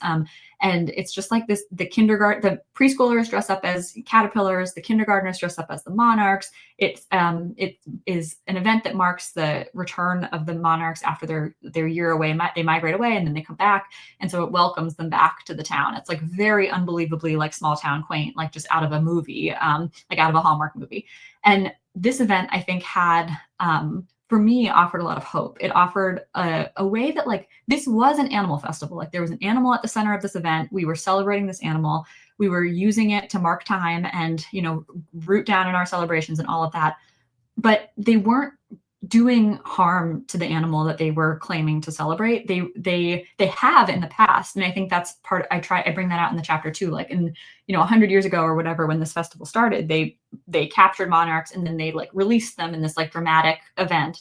as part of this like performance. And a lot of the monarchs would die, like they died either in the box or once they like came out, they would like run into the stage lights and get scorched to death. And no one really had any tolerance for those deaths happening. And so because of that, they stopped that. The town grew, and they still have this Monarch Day, festival and parade, but they no longer use animals in that captivity like the rest of the festivals in the book do. And so I end with that festival because I think it's like a twofold message of hope. One is like that change is possible, and change doesn't mean ending the festival. Like I think that's what happened there. Like they changed, they've evolved, they've grown over the years. Their treatment of the monarchs has grown over the years. Like they are just continually assessing sort of like their relationship with these butterflies. And then the second lesson of hope, I think, is like broader, that like I think festivals in some ways I really believe are part of our human nature, like celebrating things, marking time, building community, sort of celebrating local tradition. Like those things will always be here. And I actually also think that using animals in symbolic ways will always be here. Like we are a symbolic species, and we use animals to tell our stories. We tell like nursery rhymes to kids about animals. Like it's part of our cultural, it's like the way we make sense of the world. We look to animals and we use them in our kind of cultural and psychological awareness of how things exist on this planet. And so I don't even think that like animal festivals need to end. I think like exploitation of animals at animal festivals needs to end. And so I think the Monarch Butterfly Festival is an example of that, where you have no exploitation anymore. You have no one's capturing butterflies. No one's forcing them to do anything. Instead, there's like the festival, and then there's like a separate sanctuary where these butterflies like exist in the wild. And so as a tourist, you can like go to the sanctuary and see the butterflies, and then you can go to the festival and like, see the kindergartners parade in their little paper cutout costumes. So I think that is like an interesting and hopeful idea to me, that like celebrating animals, using animals, talking about animals, these symbols, these stories, our history, like that, none of that I don't think realistically will go away, nor do I think it has to. I think what has to is our insistence that we tell these stories every single year the same exact way we always have, which involves killing, hurting, scaring, torturing animals. Because like that piece of it to me is the problem, and that is like what I hope will change very soon, if not forever. Yeah. So the Butterfly Festival, I guess, has evolved into basically we just sort of admire the butterflies and also try to protect their small habitat, I assume. Interestingly, like when I finished your book, I have always been wanting to read Edward Abbey, and I'm reading his book Desert Solitude. And I'm at the part of the book where he talks about so he's in the Arches, and he's talking about how like he started the job and he was just out there in the desert. There was like nobody, because they didn't have paved roads. So nobody, like, just, sometimes people will come and camp there. And then he talks about this chapter and he frames it very darkly, where, these guys show up in their vehicles, and they're like these government people, and they're like prospectors, and they're here to build a paved road. And then, so I haven't really like explored this much because I haven't learned much, but he basically is just talking about how all these national parks have suddenly had all this access. And I'm wondering if there could be a dark side to this butterfly festival as well, giving people access to these butterflies who aren't actually there to be gawked at. And because you can't necessarily control everybody, like somebody may come there and want to do harm to the butterflies, or I'm wondering, what are your thoughts about that? Having said that I haven't even like finished this book or read through it. Yeah, I think it's a great question. The Pacific Grove, that sanctuary is quite small, and I think like the tourist draw of it is like relatively small. I don't, but I think that happened in the past. So I wrote in the book, I think it was 2009 maybe. The town basically like pruned the trees in this grove that all these butterflies come back to protect humans who would be walking through. I guess some of the limbs seemed like unstable, and they didn't want someone had gotten hit when a tree limb fell and passed away very tragically. And so the town wanted to like prune these low hanging and dangerous branches so that humans could continue to walk through this grove and see the butterflies, to your point. But when that happened, the butterflies didn't come back the next year. They like came back. They've come back like every year for as long as humans can remember in this area, to this exact group of trees, like not just sort of the town, but like this 1 acre worth of trees. And this year, after they pruned the grove, there was something like, I don't know, like 700 butterflies, which is nothing, like really small. And that was like quite devastating to the town. Like they really wanted this butterfly population to continue to come back because it was the root of their identity for sure, but it was also one of their biggest tourism draws. Like that's why people come. That's why like I went to spend money and stayed in that hotel. I ate in their restaurants. Like that, they want that draw, and they want those butterflies to stay there and to be there. So it is this like kind of constant sustainability battle that I think a lot of people who work Yeah. with animals have, which is like, how do we protect them enough that they'll always be there, but still make sure we have access so that we can, sell that access to, further our other goals. So I don't think it's like purely, I don't worry. I worry about butterflies dying off for all sorts of reasons, but I don't think the problem will be Pacific Grove. I think the problem will be, everyone else along the butterflies' journeys and what we eat and how much we pollute and all of that. But I think at Pacific Grove, like they really are doing the best they can, I think, to like make sure that these butterflies are protected while they're in town. There's an ordinance that's been on the books since like, I don't know, I think almost 100 years that prohibits people from harming butterflies in this town. So like this town took, conservation action a long time ago to try to protect these butterflies because they knew the draw that they brought for visitors, for residents, for everyone to sort of have this population of butterflies was really important to them. And they, I think, even back then understood how fragile and how sort of worth protecting that was. So Yeah. I worry about it in the abstract for sure. And I think like the questions of access to nature and access to animals to sort of foster that like wonder, like people, when they see the butterflies, it sparks real joy and real wonder. And I think that is a good in how we relate to animals. Like caring about butterflies, I think is like, hopefully only one step. And then you start caring about birds and then about the squirrels who are in that grove. And then maybe, the rodents who get hit by cars. And then maybe eventually factory farmed animals. Like I think that idea of like caring for an animal is a good muscle to build. But on the other hand, I think protecting the animals for the animal's sake should always be the goal, even if we don't get to see them when we wish we could. So I see the question, but I think, it's a complicated answer. Yeah, and just to be another buzzkill, but I was reminded of while you were talking was like the idea of sustainability in a way of like keeping an animal around for us to use. Like I was thinking about there was this congresswoman. Well, she was running for Congress. Now she's a congresswoman in Alaska. I think her name was Mary Peltolta or something. I believe she's still there, but I remember her campaign was basically. Like her slogan was something about like fish. Like it was like just a very simple slogan about like, health, fish, blah, blah, whatever. And what she was talking about was protecting the fish population, I believe. But what she was talking about was protecting the fish population for the So we fishing can harvest industry. them. Yeah, Right. yeah, yeah. Um, so there's always gonna be this tension of like trying to protect, and you talk about the lobster festival, of course, and obviously the main lobster industry doesn't want lobsters to go away, so they have to balance how many lobsters they kill to sustain their lobster killing. Exactly. It's Yeah. a very strange thing. It's like so hard to know what to do with. I think it's because like, Ducks Unlimited is a great conservation partner for lots of people who care about land conservation. It's like you can have multiple sides to these or multiple types of people, I think, supporting these things. Yeah. Well, the as you mentioned, like a lot of these are obscure. I don't know what people's level of knowledge about these animal festivals are. I didn't know. And one of the things you did at the end of the book, or at some point in the book, you sort of make a list of all these different festivals, which there's like hundreds and hundreds, as you mentioned. You were having people tell you about them all the time. And so most of them I hadn't heard of. Of course, I had heard of the Iditarod. And I had heard of Groundhog Day, and we hadn't discussed Groundhog Day yet. And I think that was an interesting one because you mentioned how few animals, if animals are being harmed, confined, whatever, how few of them that is actually happening to. But I love this chapter a lot because you're talking about how they've propped up this one animal while all the other groundhogs are being killed off like they're pests.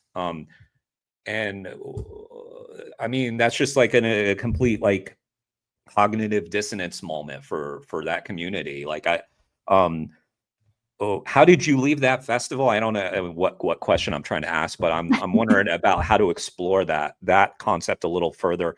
How, we may like have like basically like a mascot for some animal, but while disregarding all the others. You explore that really nicely in your book. Well, thank you. Yeah, that festival was one of the ones you said at the beginning, like some of them I really seemed to enjoy, and that festival was one that I actually really enjoyed. Like I think the party of it all, it's like, so Groundhog Day, like as most people know, is like February 2nd. It's like halfway through winter and spring, and it's the groundhog comes out of hibernation supposedly, although this Punxsutawney Phil does not hibernate because he's kept in captivity, but supposedly comes out, like he wakes up and he looks for his shadow, and whether he sees it or not determines whether we have 6 more weeks of winter or not. And so it's this like really kind of almost like a fable about, this weather telling, this weather prophesying groundhog. And it was just like so ridiculous. Yeah. Like everything about this event was so strange and so purposefully, like it was just purposefully nonsense. Like everything about it was nonsensical, and all the organizers were in on the joke. Like it was like everyone knew that this was just this like crazy, strange thing we were all doing. It started at 3 a.m. We got up, I think at like 2:30. We got there super early. Like it's freezing cold, like pre-dawn. This event goes on for like 4 hours. The actual weather telling moment, they call it the prognostication, happens at sunrise. So like 7:30, somewhere in there. And so for like 4 hours, you're standing in the freezing cold, like listening to live music. People are dancing, partying. Like it's just like there's fireworks. I mean, it's just like kind of an unbelievable amount of hoopla about literally nothing, because like the groundhog cannot read the weather.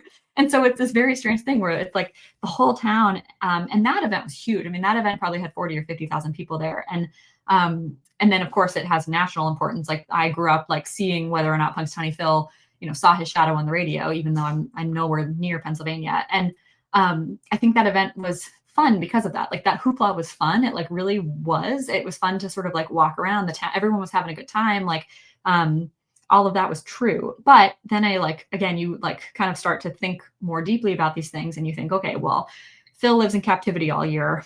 What does it mean for one groundhog to live in captivity when he's given food, water, shelter, safety, all the things that advocates of captivity always say?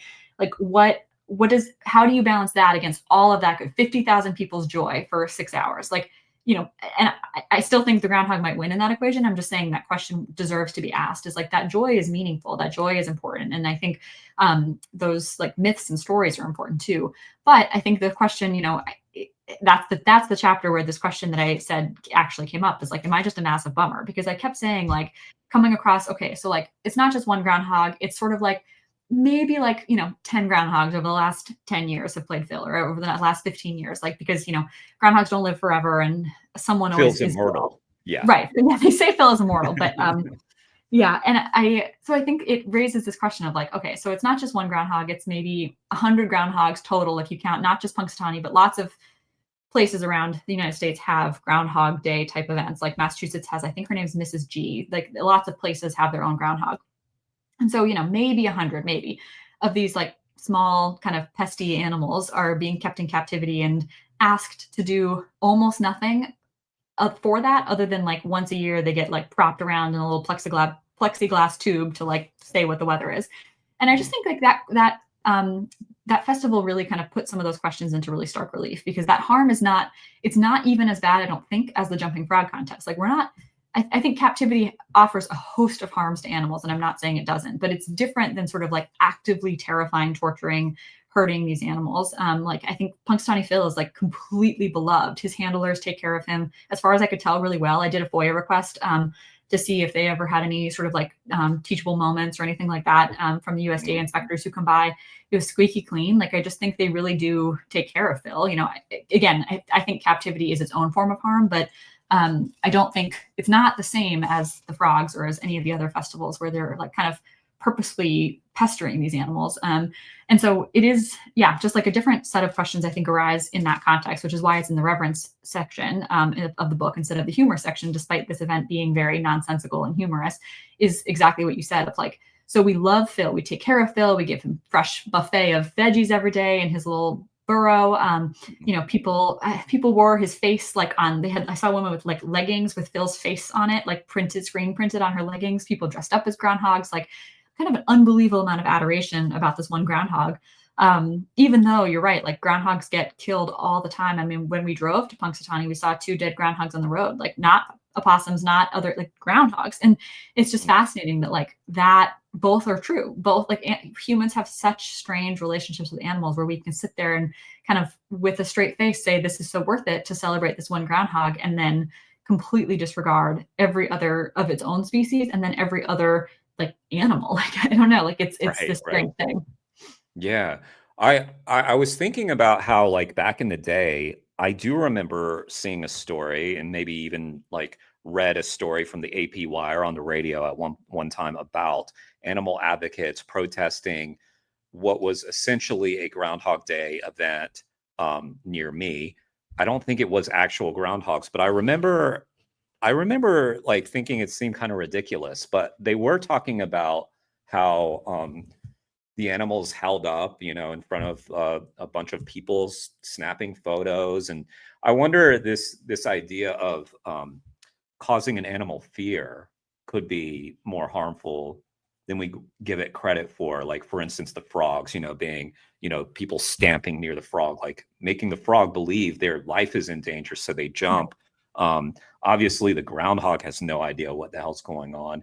And it's interesting to me, I was talking to my sister about this, and she was saying, yeah, remember that, I forget the name of the animal, that Australian animal that blog, like American went over there and like took you know what I'm talking about? Took the animal from the mother, held up for a Oh, selfie.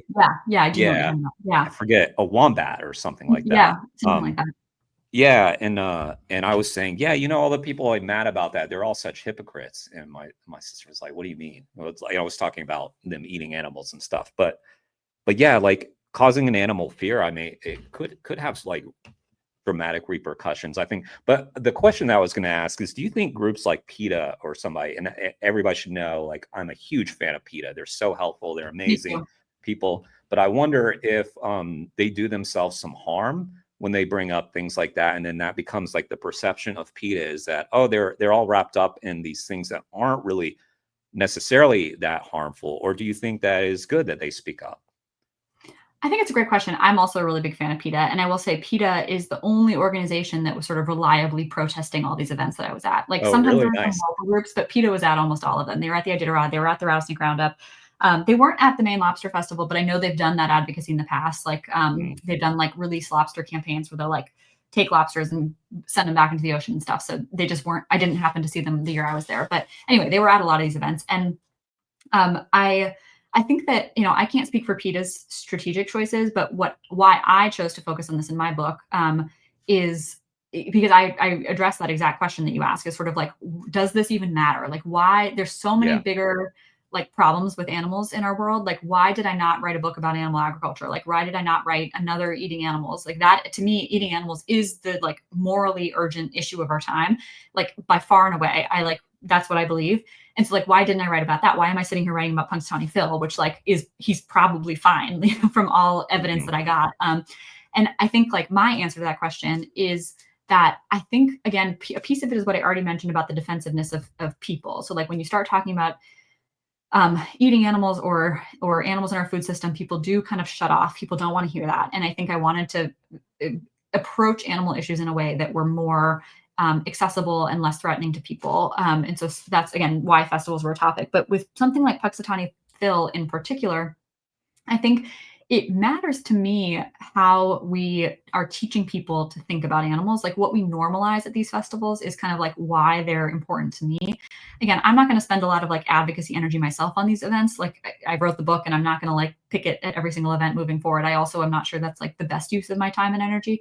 But I Mhm. think that like raising this question, I do think was worth my time and energy because I think these events really normalize treating animals like they're props, like they're sort of objects. I think they really all of them treat animals as disposable, as sort of like something that can come. Even Phil, like Phil is not disposable, like the sort of like myth, the legend, the character, Mhm. but Mhm. the groundhogs who play him certainly are. And I think I imagine there's been many over the years who have played Phil and who have played all these groundhogs. And so it just like teaches this lesson. It normalizes this idea over and over again that animals are are props. They're things we can use. And that there's, importantly, I think that there's nothing morally wrong with that. When you have something like Punxsutawney Phil, where everyone's having a great time, everyone's having a blast, no one's thinking about Phil as like an animal who's worth attention in his own right, like that does harm too to our sort of like collective advocacy work, where we're trying to say, hey, pay attention to these animals. This matters. What an animal feels matters.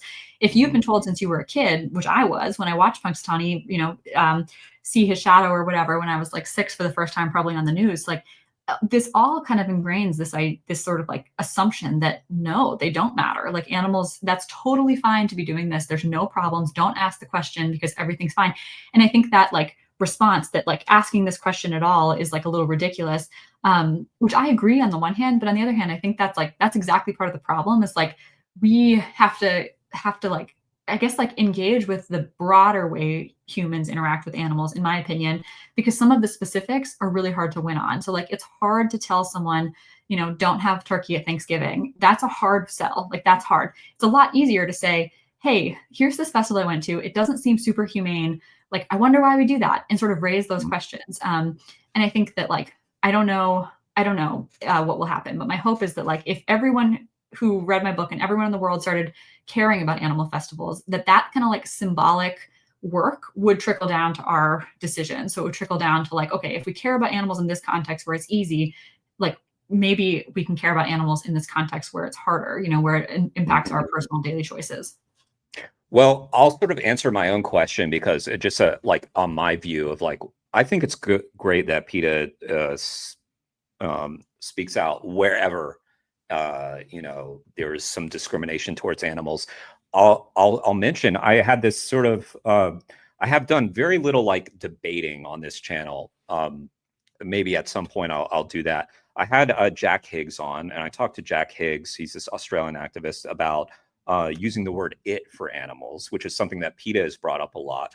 And then I had a similar discussion with Vegan Gains, Richard, because I had seen Jack and Richard sort of debate the use of the word "it."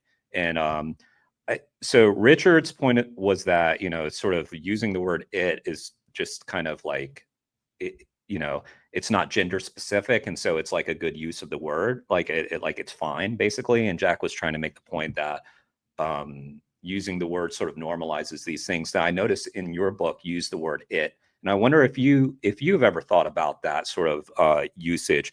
And I'll just say, like, I don't come at that like with an accusatory, because the way I see it is, and I didn't really explain this well to Richard, I agree with Jack. I don't think we should use the word "it" for animals, but I don't think we should go around correcting people. Now, as animal advocates, I do wonder if it's appropriate for us to try to not use that word. But what do you think about that? Yeah, I think whenever I speak about an individual animal or was writing about an individual animal, that I sort of was like telling a story about, I agree. I don't think "it" is quite the right word. I will say, like, writing a book, you also have an editor, and sometimes your choices get overruled. So, Interesting. some of that I think is like readability is an editor's first concern, and like the broader world, doesn't necessarily view an animal as sort of a person who is deserving of or something. Yeah, right, exactly. right. So, so some of that is just readability, I think. But that is sort of in and of itself an interesting problem. Like, I think getting books published about animal stuff, I think, is an interesting and complicated situation, because people don't, like, editors and publishers are interested in things that will sell, and people aren't going to buy things they don't want to hear. And so, like, those are really two hard opposing truths that, like, as an animal advocate and someone who wants to write, like, you have to always be kind of thinking, okay, how palatable is this message? How am I going to explain this to readers in the front flap that's going to make them buy the book, and not turn it immediately down and say, like, oh, that's just like vegan propaganda, unless you're really going for a vegan audience. And there's certainly lots of books out there that are like targeted to vegans. But this book, I really wanted to speak to a broader audience. So, like, that the question of palatability was a really important one. And because of that, like, there are just like uneasy compromises in that process. You do have to sort of make those compromises to get the book kind of in the right hands, was my hope. Well, that's a good segue to sort of process. And I say this for the end because I don't know if people will find this as interesting as I do, but I think it's interesting.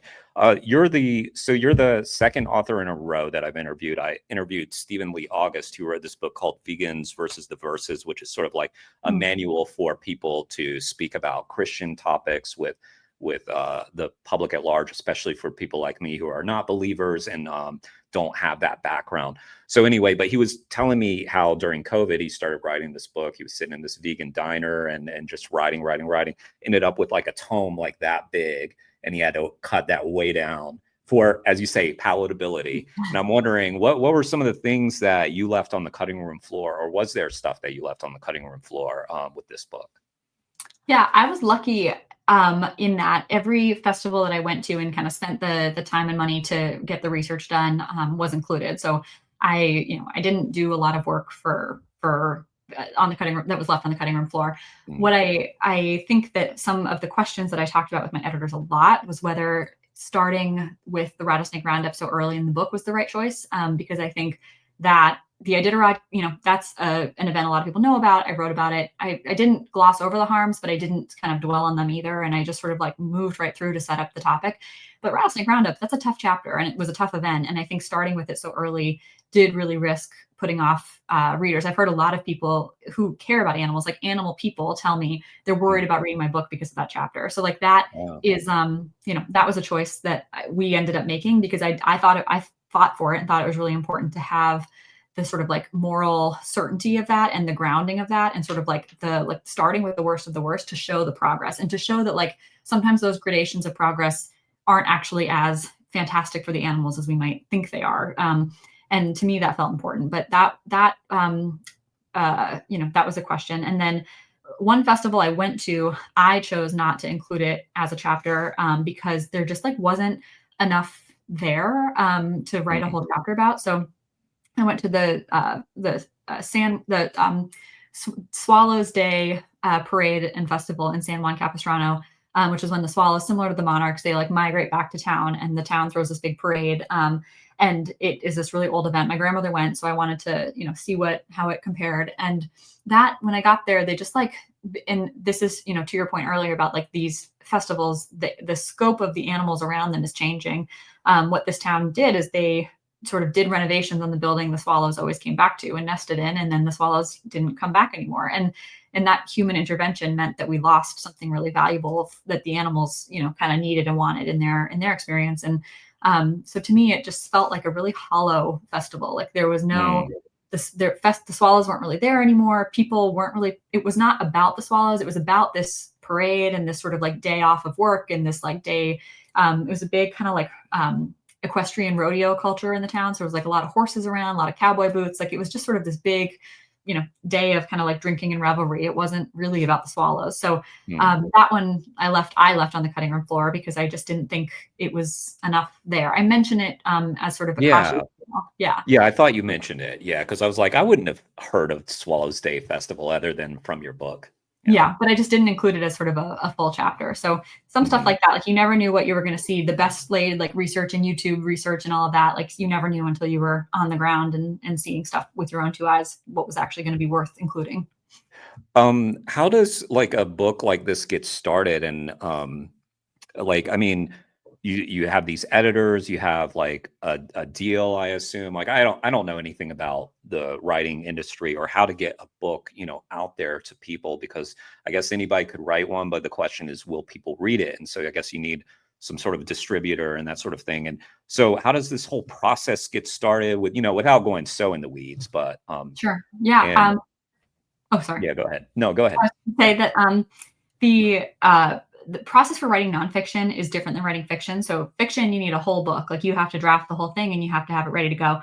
Nonfiction, you sell it to publishers based on a book proposal. So the book proposal was like the first step. And that includes a lot of like kind of overall information, like marketing plans, thoughts about audience and that sort of thing. but it also includes a couple sample chapters. And so this book was easy in some ways because every festival was its own chapter. And so I sort of just like went to the first few and then put together my book proposal with those chapters that I had drafted. And once I had that book proposal, the first step is to get in. Well, you can self-publish. If you self-publish, you don't need any of this. But I wanted to try to find a traditional publisher. And so the first step to do that is to find an agent. Most publishers won't talk to writers. They will only talk to you through an agent. And so that just involved like literally dozens of cold emails, sending my book proposal out saying, please pay attention to me, please pay attention to me. And then eventually found an agent who then did the same thing to publishers saying, please pay attention to this book proposal. It's good, I promise. And eventually we found a publisher. Great, great. And what was the writing experience like for you? I guess this is your first book. So was it different than you expected, the same, or did you enjoy it? Are you planning on writing more? Yeah, I loved it. I loved it so much. I think I've always wanted to write. Like I've always loved writing and always wanted to write books, but was really kind of afraid. Like I thought I was just like, I don't know, this sounds dumb, but like too young, inexperienced, whatever. But with this book, because of the way it was structured, I got a lot of confidence from writing kind of like one chapter at a time. Like I didn't have the pressure on myself to write, to have the whole thing either done or conceived of or whatever, because I knew each chapter was going to be pretty standalone. So I think it's really overwhelming to think like, how am I going to write 300 pages about this? But it's not overwhelming for me at all to think, how am I going to write 30 pages about that? Like 30 pages, that's like my bread and butter as a lawyer. Like you write 30 pages all the time. Like that's nothing. And so that was, once I had it in those chunks, it was a lot easier to kind of think about. And it made it easier to be brave about putting words down because I didn't have the pressure of like writing the first page of 300. I was only writing, one chapter. And if the book never went anywhere, if no one wanted it, like I always thought I could like repurpose these chapters as articles and try to get them placed somewhere. So it didn't feel like a waste of energy or a waste of time. And I loved writing. I love writing. I think it's like such a art and such a craft and such a like a way of thinking and articulating ideas that I've always really been drawn to. As you can probably tell through this podcast, like I can be a little rambly when I talk, and writing, I feel like I get all of the like kind of crap out and like am much more succinct in what I want to say, which is good for me. So I really loved it. Well, I like your version of rambly. It seems very focused to me and very on point. You don't seem to ramble at all, actually, in my view. It's like it all makes sense. Thank you. I'm pretty rambly because I'm always thinking like for like interviewing someone, like even though these are meant to be like more conversations, like interviewing is like, to me, it's kind of challenging because I'm always like you're trying to like ask like thought-provoking questions where like in day to day, you're not necessarily doing that. You're just talking, it's not like trying to draw out like incredible information, that sort of thing. So it's kind of awkward, but yeah, I enjoy them a lot though. So, and you mentioned, you're not, you chose to write about, what you said in the Groundhog Day chapter, like, does this even matter? I think you answered that very clearly with the book that yes, all of this stuff matters, but you asked, why am I not writing about these other things? I'm wondering, if you're working on another book, if you're comfortable sharing any of the like sort of details about what you may be working on next. Yeah, I am. And I'm really sort of, I'm excited about it. And I think like it will, be in some ways a progression from this book, which I tried to stay kind of, like I said many times, in this kind of broader world of human animal relationships. I'm just starting a book proposal on open rescue, which is when activists go into factory farms and rescue animals from the floor or from the slaughterhouse who would otherwise be certain to die.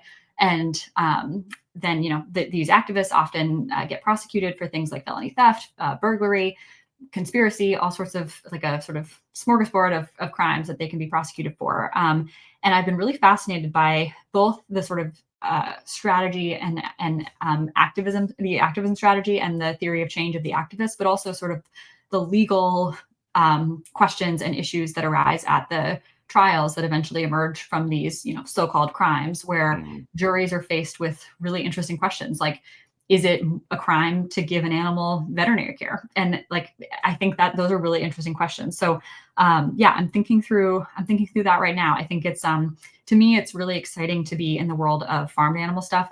This book purposely stayed really far away from farmed animal stuff. But that, like I said, is sort of where my like advocacy heart is. I think that's really a critical issue. And so engaging with it, both from an activism point of view, but also from a legal point of view, I think will be a really interesting book project. And I think sort of like my hope is to get the core question of like what counts as a crime in our society, what should and what does, and who decides that. And like those questions I think are really kind of morally pressing as we think about what's happening to animals. Because, you know, animal cruelty is a crime, you know, but so is felony theft and burglary. And so I think you have these two kind of possibilities of what could be being prosecuted, what could be being enforced, what judges could care about, what prosecutors could care about. And I think we see the same thing over and over again as like activists are getting you know, their crimes are getting, and I used air quotes for those who can't see me, their quote unquote crimes are getting prosecuted, and factory farms who are sort of routinely criminally abusing farmed animals, you know, aren't. And so it's this really kind of, I think, an interesting set of kind of like moral, legal, philosophical questions about who decides what a crime is and why, and what animals are worth in our society. Yeah, yeah. Well, I didn't know that you were going to share the details of that. I asked you beforehand. So sorry to the listeners. I knew that already. And that's how I know Elizabeth. So sorry to be misleading. But I'm very excited about that book as well. So I don't want people to sleep on the one that you just wrote, though. So, but if you're interested in sort of like open rescue, the open rescue movement, definitely support Elizabeth's book that she just put out as well, because like there's another chapter coming essentially. And like as you said, the book that you just wrote, it's full of basically essays, and you can learn a lot. So for instance, people, including animal advocates, who don't want to read about the rattlesnake roundup, for instance, if you would, you know, feel like a little sensitive to that, you can read about the Butterfly Monarch Festival, which is a lot, as you said, a lot more hopeful. You can read about Groundhog Day, and you will learn from this book, unless you are Elizabeth, you know, and Elizabeth learned writing this book, obviously, but A lot. I don't think many people know about these festivals.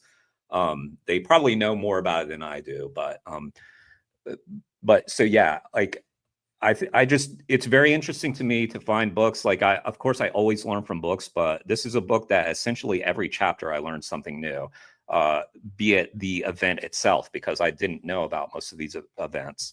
And yeah, I'm really looking forward to the open rescue book and what you come up with. And very hopeful about it, because the way that you've approached this topic with like an amazing amount of care and sensitivity and thoughtfulness, leads me to believe that this book that you're writing could be something of a game changer. I hope, not to set the bar super high, but I hope so too. yeah. And more book sales from my current book will help me get a fantastic, you know, deal for the next book. So it's all connected. Exactly. And that's what I was going to say. You know, if you want to see that book, we've got to support Elizabeth, you know? So, Exactly. but yeah, you will get a lot out of this book. And I'll tell you what, like since I knew you already from having had contact with you about, you know, your current work, I wanted to support you. I've said this to like Dane, this metal singer who, I was like, oh, they were an animal rights group, this band To the Grave. And I told him this, and I was very honest. When I bought your album, I didn't think I was going to like it. Similar, I wanted to support you, but I didn't think animal festivals were going to be all that interesting to me. Because I just thought, you know, I thought that question, why does this matter as much? Right. I knew it mattered, but I didn't know if it was going to be that much of a focus. I ended up liking the book a lot, and I was somewhat surprised by that, not because of you, but because of the topic. And yeah, so it's really fascinating stuff. So that's my hard sell to all of you out there, to go and get that book, because it's quite good. It's quite good. Thank you. I appreciate that. Thank you so much. I'll put that in an Amazon review or something. Yes. Yes, please. Yeah. Well, before we wrap up, I know we've almost gone 2 hours here, but I also am interested in your work as a lawyer, and just like, you know, anything you're willing to share about your personal life. Like I know that you have a wife, you know, have a partner that you kind of went on this adventure with, and it's similar. Like it's kind of touching to me too, because during the book you talk about how your grandmother and grandfather were sort of doing this journey together, and even how he had his own assignments, and here you were with your wife going out on this adventure and kind of completing the journey, in a way. So, but yeah, so what sort of like, what does your work entail as a lawyer who's focused on animal stuff? And then also just like, what do you get into in your personal life? Yeah. So being a lawyer is sort of like a bit of a journey for me. So I practiced for a few years and I'm not practicing at the moment. I am writing full time. I'm doing some like sort of like contract writing work for a few different organizations, some freelance stuff. I think using my like legal background and knowledge has been really helpful in that context to just sort of like continue to kind of like translate what's going on in the legal world to sort of non-legal minded people. And yeah, but I think animal law is just such a broad field. There's so much to do with it, and I think that it's really exciting to me to use kind of nonfiction writing as a powerful advocacy tool. That feels really urgent and important to me right now. It might not always, and like the law practice will always be there. But I went through law school and did a lot of I clerked for two judges. I like litigated for a while, and that like the litigation work is so important too. But I think I just feel really called to continue to write nonfiction. I just think like changing people's hearts and minds is like I said, it's a really hard thing, and I think it's a war of attrition, and I think it has to sort of start with like or continue with like more kind of thoughtful written things out there that are going to affect people day to day, because judges are people and judges are going to make these decisions when, good litigation comes before them.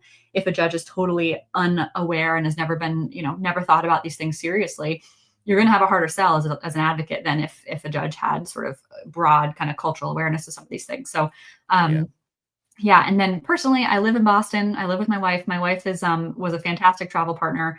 And that was something my editor and I talked about a little with this book too, is this sort of like overarching message of change and of growth and of like not sort of, writing off the past, but using the best parts of it to move forward is like, I think part of that too is like being able to be married to my wife is like something that wouldn't have been possible 30 years ago. And like now here we are. And like we see social change in so many other areas of our lives. And I personally benefit from a lot of them. And I just think like social change for animals is, I hope, the next frontier of what it can mean to have a more equitable, just world, because it's, it feels really pressing to me. And it's like, I spend all my time thinking about it and thinking about how I can be effective and how I can help push the needle forward. So my wife was not vegan when I met her, but she is now, which is wonderful. Oh, nice. Yeah. So we just Got have I got her exactly one down. She's willing to go. Yeah. Yeah. I thought my track record with dating was going better with turning people vegan, but then I found out one of my exes had stopped being vegan, so I'm very disappointed. But that's because I wasn't on it. Exactly that diligence. But no, that's great. Yeah, and I mean, I think what's interesting, and you bring up like the fact that you wouldn't have been able to be married to your wife, however long ago it was that gay marriage was legalized. And what's striking about that is just how normal it is to read that in a book, whereas I wasn't even thinking about that. Now it's just it's so normal, gay marriage, that you don't even bat an eye to it. Whereas this would have been extraordinary, like, decades ago. So hopefully the same kinds of progress we can make for animals, where, the kinds of things that we do to exploit animals will suddenly become it will just be so normal that we protect animals. Like as you talk about open rescue, it will just be so normal that people went and saved animals. Maybe that's what we can hope for in our lifetime, I hope. But we'll see. With gay marriage, progress came a lot faster, I believe, than most people thought, because I remember back in the day being excited about these things, and I remember talking to people who were very wizened people. They knew the history, and they said, it won't happen in our lifetimes, and it happened very rapidly. So some of these social movements can take hold really quickly, and that should give people hope, if anything, that we are capable of great change and moving forward.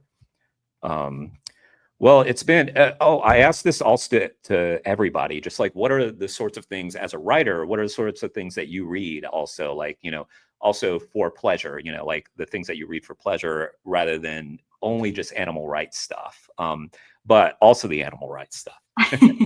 Yeah, I love reading novels. I try to kind of keep up with I'm not I my like how many books I read and sort of how quickly I read depends very much on what's going on in life. But I really love fiction. I think it can be really inspiring to me. I love like good writing, good turns of phrase, really inspire me. And I think like thinking about words, kind of doing emotional work is really sort of inspiring to me. And often that's just easier to find in novels. So I've actually never read 1984, and so I'm reading 1984 right now. Like that just like wasn't on my high school curriculum, but feels a little important in our modern world to have a passing understanding of that book. And yeah, and I read a lot of I often listen to nonfiction, and I have been reading a lot of nonfiction as I continue to think about my own writing, just sort of like as a kind of like as a study, like how is good nonfiction structured? How do they take you on stories? When do they make their like hardest sells for whatever topic, like whatever argument they want to make? Kind of thinking about the structure of these books has been really interesting. So I've been reading some nonfiction too, but yeah, fiction's always my go-to kind of. I'm reading a book right now called Shark Heart. It's about a man who gets diagnosed with a genetic condition that will turn him into a great white shark, which I know it's like very kind of like magical realism, but it's like very touching. It's very well written. It's like kind of a beautiful book, even though the premise is a little silly. Yeah. So Dark Heart. Okay. Yeah. I'll look it up.